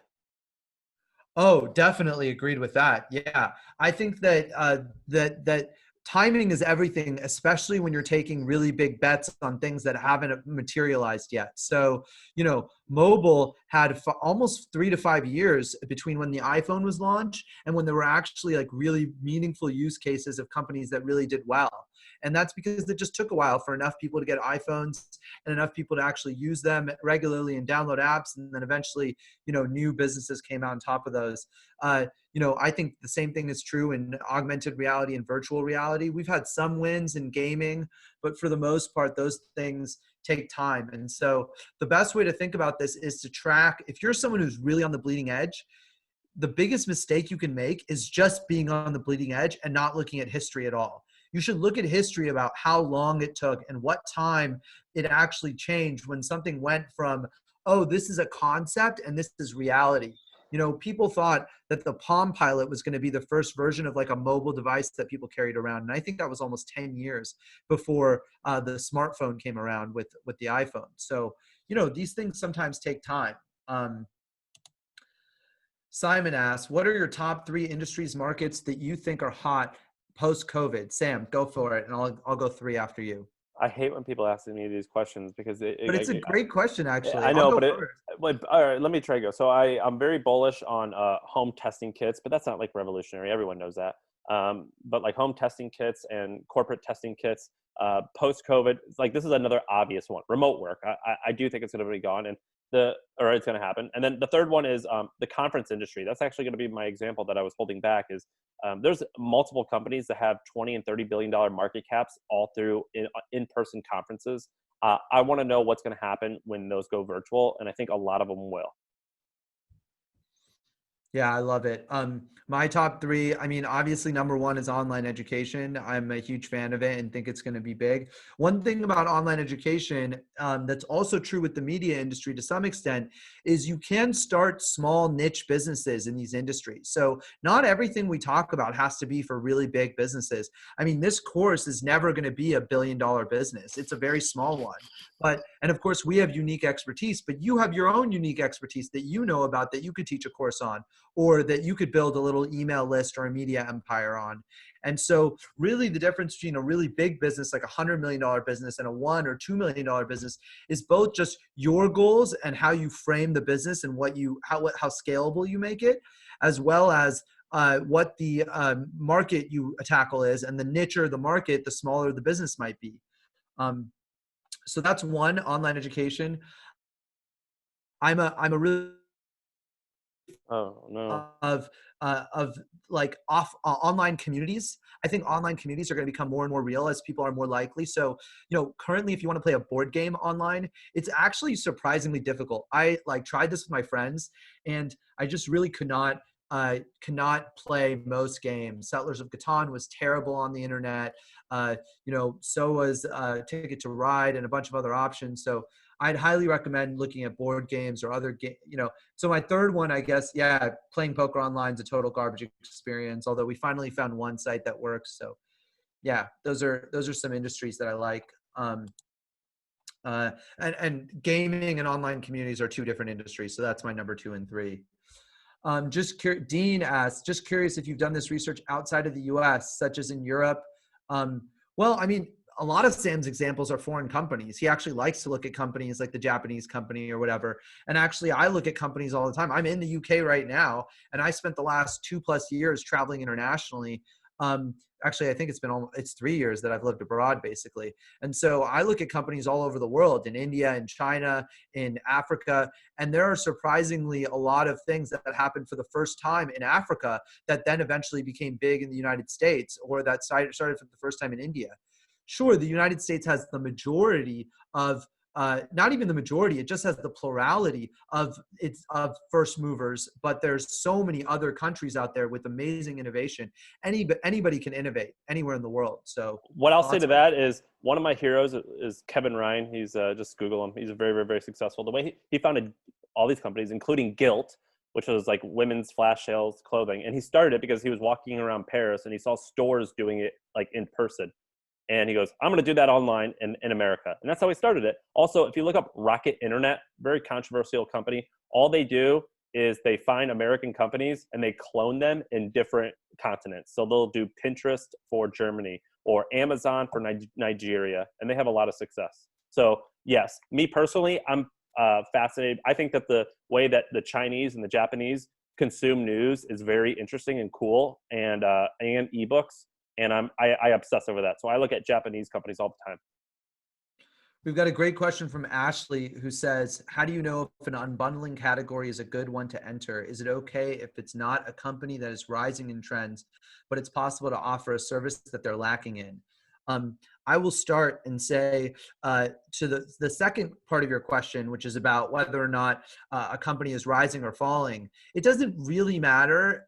What matters is what your goals are relative to what's going on in the market. So if you see that a company has gotten to, let's say $10 million in revenue, and you think they're doing a terrible job, like maybe there's a local gym chain in your neighborhood that has 7 locations, and they just had an ownership change and you've seen the quality go to shit. Well, you can build the local gym chain in the same area and compete with them and succeed. So all of the principles we're sharing can apply, but of course you should know and do the math that the cost to enter the local gym market is pretty high and the revenue you're going to make is not that high, and so you're not likely going to become a billionaire, but that should be okay. I mean, not everyone wants to do that and is necessarily focused on that. There's a lot more risk in trying to become a billionaire. And then in terms of unbundling categories, how do you know if it's a good one to enter? That's actually really what the next 2 lectures are about, is like figuring out what the angle is. Because once you have an angle, once you have a wedge by which you want to enter a market, it's a good market to enter. So there's 2 parts to that. One is if you have a wedge, and 2 is if you have a vision for what the future is going to be in that market. So that's what we're going to focus on Friday. Sam, do you want to jump in here? Yeah, I prefer going into markets that are growing, but it doesn't have to be the case. So, for example, um, Gentry Underwood, he's the guy who started this app called Mailbox that sold for like $100 million. He had this side project. It was called Bring a Trailer, and it was basically a marketplace for vintage cars, high end vintage cars that I always go to. And he did it because he thought eBay Motors sucked.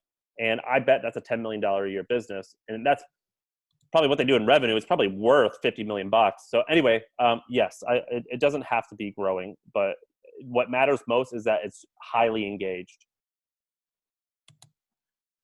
The next question is, what do you find is the most effective question to ask yourself to get in the scheming mindset? How could this be better? How would you look at this if it was more efficient?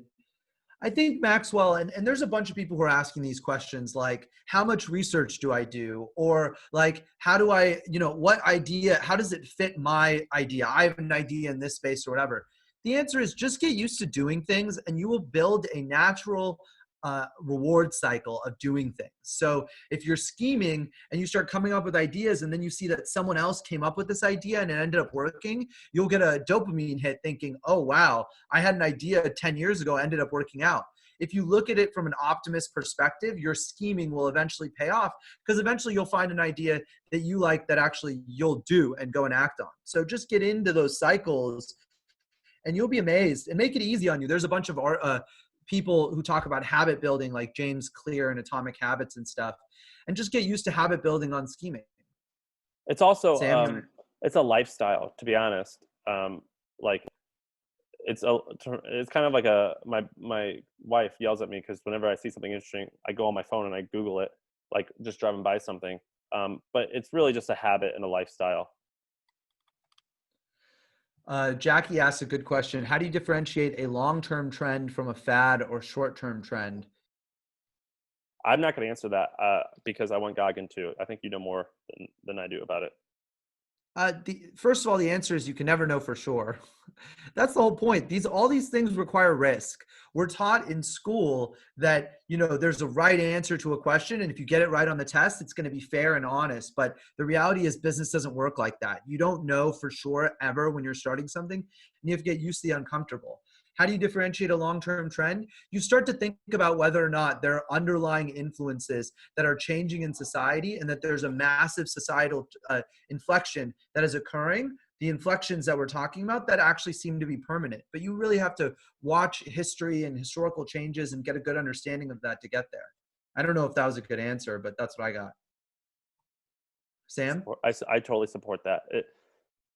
It's unfortunately there isn't a crystal clear answer. You just have to have vision. You gotta be like, what would I close my eyes, I'm like, what would that world look like if this did exist? And I don't think about like, can I pull it off? But what would that world look like if this did exist?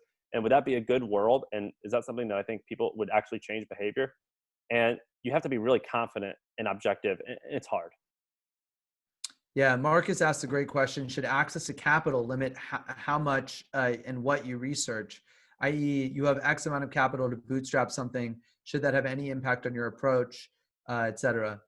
My opinion is access. A lot of people who haven't raised money are shocked at how easy it is. I mean, raising money is hard, but it's like, if you have a good enough idea, any rich person who's greedy, which everyone's greedy, will want to give you a little bit of money to start something. I would actually say that question is bad. I would rephrase it, which is, how much capital do you want to use? So are you like, how much capital do you personally have that you're going to use towards it? And how much capital do you truly want to borrow? Because Gag and I were talking about this ahead of time. Most people shouldn't take capital, and their lives will be a lot better if they don't. So it's not to me, it's not a matter of how much should you get, but how much do you want? I loved it. Great answer. I completely agree. Is it too late? When is it too late to go after a market if two players started 2 to 3 years ago? One has already raised a Series A and another hasn't raised a seed round. It is never too late to enter a market. TikTok entered the social market like 15 years after Facebook. But you have to be differentiated and you have to have an angle. If someone is already well ahead of you in the exact same product you wanted to build and is getting all the customers you wanted to get, well, that's going to be pretty hard to go after. But if you find an angle, like you see a weakness, they're going after startups and you think you can go after small businesses, or they're going after digital nomads and you think you can go after expats. Those are slightly different markets that actually oftentimes could be a blind spot for the founder or the entrepreneur or the company that's starting that. So it really depends on whether or not you see an opportunity or not in what they're doing. And it's really good usually if there are competitors in the space. It usually means that there are other smart people who think that this is an opportunity and are trying things. There's And always room. There's always room for better and different. And when you're starting something, likely the competition ain't going to kill you. You're going to kill yourself. What do they say? Most new companies but die from suicide, not murder. 100%. I agree. And this is from someone who lost his company to murder, which is what most people would think. But I would say it was because of suicide, which is an interesting conversation. Brian asks, how do you think about validating market and sizing when the market doesn't exist or you're combining elements of multiple existing? I think we're just going to have to go through 2 examples, Sam. So we're going to do examples on market sizing. The short answer is you use a bottoms-up common sense method. You do not, market sizing is an example of something that people way overcomplicate. If you can do basic arithmetic and you have a good sense of estimations of numbers, then you will be able to market size something. The problem comes in that people in their heads have a lot of challenges coming up with the assumptions and feeling confident in them. And then they just literally never write them down. So we're going to go through some of that, but I honestly kind of, I think it's a really good question because everyone asks it, but it's also a question that I think is overanalyzed and over asked. Agreed. I think that like you guys saw how scientific I am, but in reality, I am kind of like just doing that and like feeling the wind. I am doing it like how do I say this? I'm still in the methodology or in the framework of like, what's the phrase? Ready, shoot, aim. Like I still totally do that, but I kind of aim, but it's not nearly as methodical as it looks. Yeah, I completely agree. It's kind of like putting a blindfold on and like listening for the sounds of the rustling in the leaves and then shooting a gun at it. You like are waiting for the rustling and you're looking for this like little bit of noise that's coming in a certain direction, and your ears are like over time will get better and better and better. I mean, I'm sure Bruce Lee or whoever the martial artist who's really good at, like blindfold fighting, like would be able to do this better than Samurai would. And probably we'd be able to do it better than some of the people on this course. But ultimately you are just guessing here. Another market size question, Nirja, I want you to ask this question again when we go over market sizing, please, because I like this question, but I don't want to talk about it now. And then Stephen Rushing, and this is a question that's happened in the chat as well. Should your lack of coding technical experience put you off from a tech-minded idea? I think that's the wrong way to ask that question. Go for it, Sam. The right way to ask that question is like what would interest you? Because I have a media company and we have engineers. I can't code at all, but I enjoy working with the engineers. But I think that someone of my ability absolutely could start a software company and do great if it interests you. For example, I bet you Mark Benioff can't code a lick, or I bet you Jeff Bezos can't code at all. Maybe he can like talk to you like he's an architect and you're a construction worker as a developer. But if he understands the concepts and the user need, he's perfect. So I think what is more important is, do you understand the problem and what the solution needs to be? Not can you be the one who always makes it? Because I can't make a lot of our stuff, but I'm really good at convincing other people to do it. And I'm also really good at getting money to go and make it, because I'm also interested in it getting made. Gagan, do you code? No, and I think there are so many. This is one of the dirty secrets in the Valley that is kind of poorly, the PR is wrong about it, which is that there are so many businesses where the CEO or the co-founder does not know how to code. It's super common. Now, the flip side is that the reason why people said this is that if you were trying to build a tech business that's deeply technical and you can't build it yourself, nobody's going to give you money to build it. You need to find another person who knows how to build it and start building it and actually start getting traction before anyone's going to want to invest in your company. And that's why people always said, hey, you need to find a technical co-founder. What they really mean is you need to prove to me that you can actually do the thing that you are telling me you can do. And there are many ways to answer that question, one of which is finding a good technical co-founder. Another one of which is just like actually getting traction for the business and then showing up at the investor's door and saying, I'm already making money. Agreed.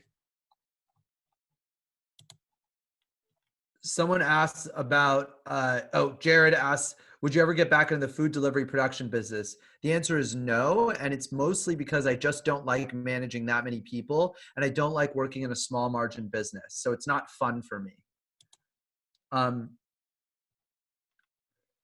Let's go into, how do I determine better if my idea fits the small, mid, or large size business models? This is a great question.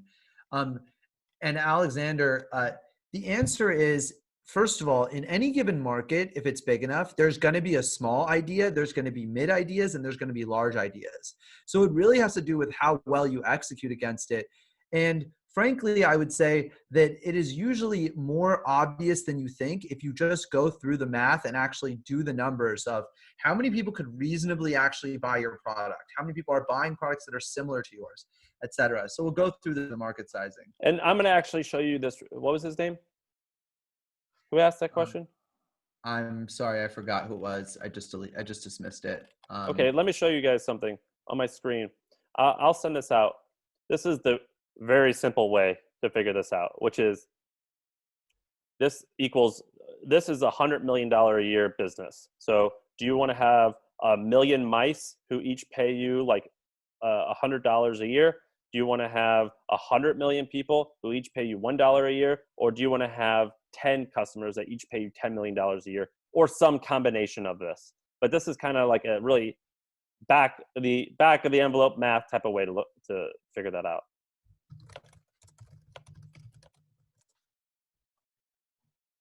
I think we have time for one more.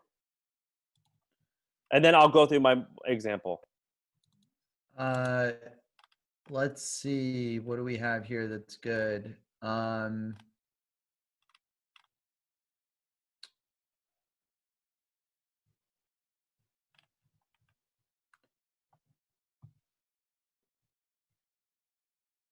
So many of these questions are going to get answered in the next couple lectures. So I don't really have one. I don't love any of these questions going. You see anything you wanna get into? Will there be pre-reading for the next lecture?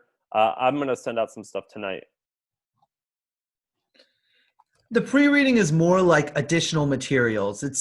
A lot of the lectures are built off of the pre-reading, so we're going to go into the stuff in the pre-reading. So I would recommend thinking of it more like, hey, we're trying to give you as much info as possible and be open about where our content is coming from. A lot of it is obviously our own and it's original, but we both are standing on the shoulders of giants. We read lots of stuff, like lots and lots and lots of content. Like Sam and I are constantly sending each other messages over WhatsApp of ideas that we see in the wild, or ads that we see, or whatever. And so that's really where the pre-readings are. They're just articles we really like or books we like that talk about the subject. The next one, the big book that I would recommend reading, is The Mom Test. But honestly, if you read The Mom Test, you don't even need to do a third of the next lecture, because the Mom Test is so good that it'll teach you a lot of this stuff. Okay, thank you, Gagan. You guys, I'll stay on for just 5 more minutes to show my final example. We'll be back at the same time Friday. And please leave a review. It means a lot to us. I read every single one of them. Yep. Thanks everyone. Really appreciate everyone's attention. We still have 145 people here. So. And Gagan, before you leave, assign me as host. Don't exit out. Yeah, I was just going to hit leave meeting. I think it would assign you host, but let me. You have to make me the host. I'll do it. And Gagan is in the Facebook group, so tag him. Okay, you can leave now.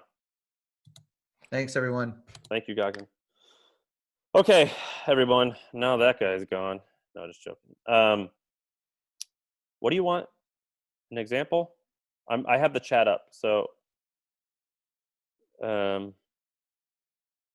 Okay, example. Yeah, okay, example. Shares. Okay, share desktop. Okay, the last example that I had up here was it's a media example because this is what I'm interested in, and so you guys may not be interested in this.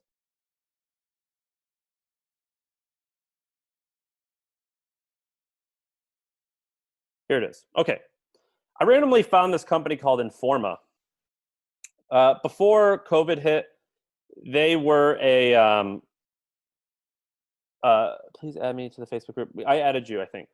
Someone please put the Facebook link in there. Informa, it's a market cap of $13 billion in revenue, or no, 13 billion in market cap, 3 billion in revenue.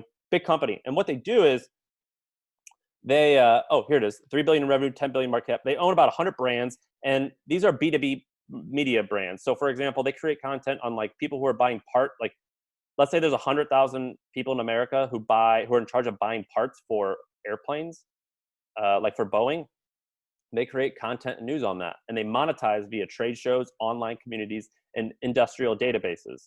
And in the world of media, like 3 billion in revenue is huge. I mean, it's huge for anything. But when like BuzzFeed is like raised all this money and they can't even get there, it's like it makes me think, well, that model sucks. Well, what I've learned is that their B2B model of doing creating content for professionals as opposed to cat videos that are funny, it's way more lucrative. And so in my head, I'm shifting my business to focus more on businesses and helping businesses as opposed to just helping one or two people or individual people, because it's way more lucrative and it fits my interest. So if I can do what I'm interested in and I'm solving problems that I'm interested in, which is helping people through content, I'm going to do that because it'll make way more money. And what I'm interested in with Informa basically, they own, I'm trying to think of something that they own that you guys would know about. I think they own web, what's that conference? DevCon in San Francisco? Someone say it, like the Dev Developer Conference in San Francisco. Anyway, they own that. And what they do is after the conference, you can join a private community and talk to other people, and you can pay a fee, and you also get access to all this type of data that I'm giving. DevCon, there you go. You're getting access to databases and stuff like that. So information to help you get your job done. And what I think is that I've read their earnings. They're a conference business that used to make like literally $1 billion a year in profit. It was like a huge profit center. That's what happens when COVID hit. It went down. And so the adoption inflection that I see for that company is what happens if this goes digital? How are they going to adapt? I don't believe that Eventbrite is going to be able to act fast on that. Maybe I can. I'm not going to because I don't want to build a software company that does that. But I've read their report and I've discovered that there is in fact a big opportunity there. So that was the example.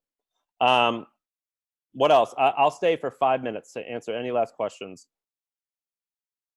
What I'm going to do is read the chat. I'll read the chat. Is Udemy going to IPO? No, I'm not going to answer that. Yeah, my 140 text messages, you'd not believe. I get about 500 a day. It gives me anxiety too. All right, hold on, folks. All right, let's see. What resources do you use to research Japanese companies? I read the industry trades, and I read a lot of media company stuff. And if I see a company I don't recognize and it has like a Japanese name, I'm like, oh, what's that? That's interesting. I also will just Google biggest media companies in China, and then I'll look up on Wikipedia and figure out what they do. Another great resources. I have a subscription to newspapers.com. It's only $10 a month, and I'll read foreign newspapers a lot. Can you go through how you use each of the resources? Yeah, okay, that's a good question. I'll go through that. So the reverse engineering one is interesting. So here's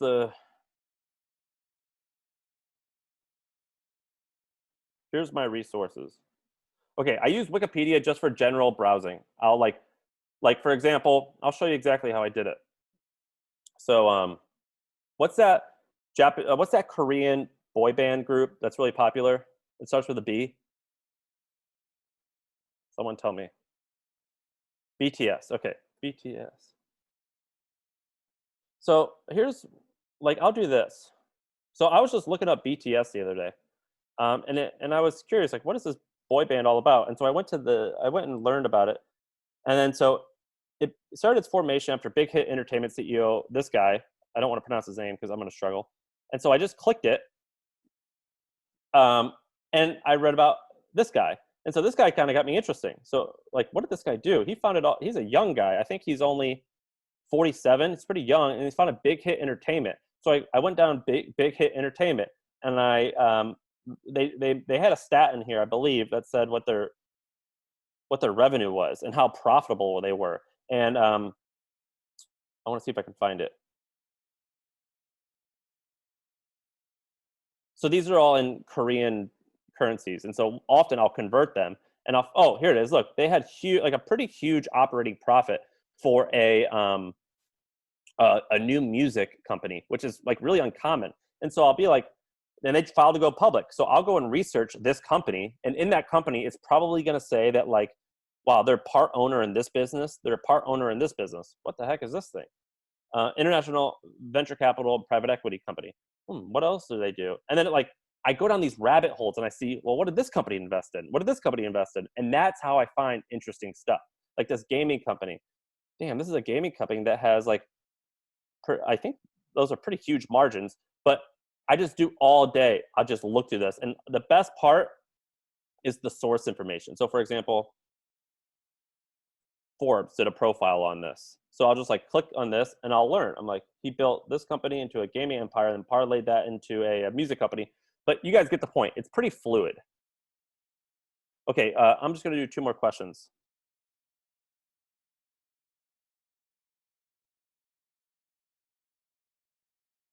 Yeah, ABS, always be scheming. That's my only schedule. I'm really good at convincing people to do stuff and raising money at it. What are your keys to understanding to keep in mind and being a coder whisperer? I'm not a coder whisperer, I'll say that. But I have a track record of having okay ideas. But like when I started the hustle, I scaled it to like, I think $1 million in revenue just by myself. And so if people see that I'm competent enough to do that, they're like, well, maybe this kid, I started when I was 24. They're like, maybe he's got something. Let's just trust him. And so that's kind of what I mean. That's why I was good at convincing people. Okay, only one more question.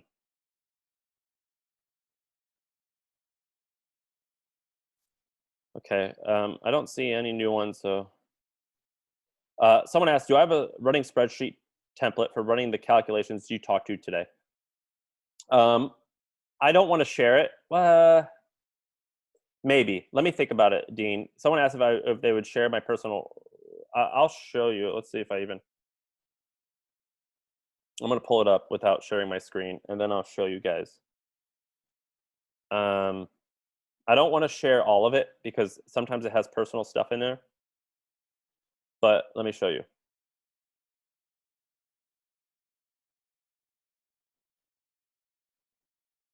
So here's what it looks like. So I'm reading about the Coke Industries, and so what I'll do all the time is I'll as I'm reading the book, I see them say numbers and I'll write it down.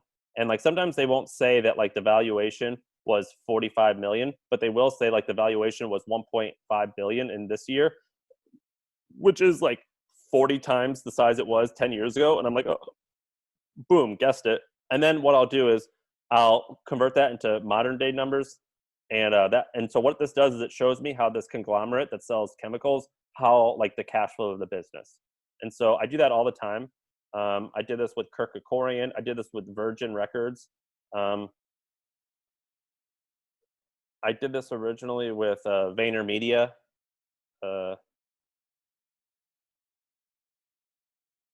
Carnegie. I did this with Carnegie. So I do this all the time with all types of shit. Okay, guys. Clean it up and send us a template. I don't think I want to. So guys, and I'll answer this last question. Keeping track and validating ideas. I don't validate a lot of ideas, just so you know. Like I only work on my company. I own a few other software products. but I don't do that. I don't work on them. I would say that you do need to focus on one thing. I focus on my job, which is HustleCon Media Incorporated, and I focus on launching products within that business. We'll probably have 2 or 3 big launches a year. So I don't validate a lot of stuff. All right. Thank you. Guys, please leave a review. I have the reviews up right now. It's all anonymous. I want honest feedback. I also want to beat Goggins' score. But talk to you later. Thank you. Love you.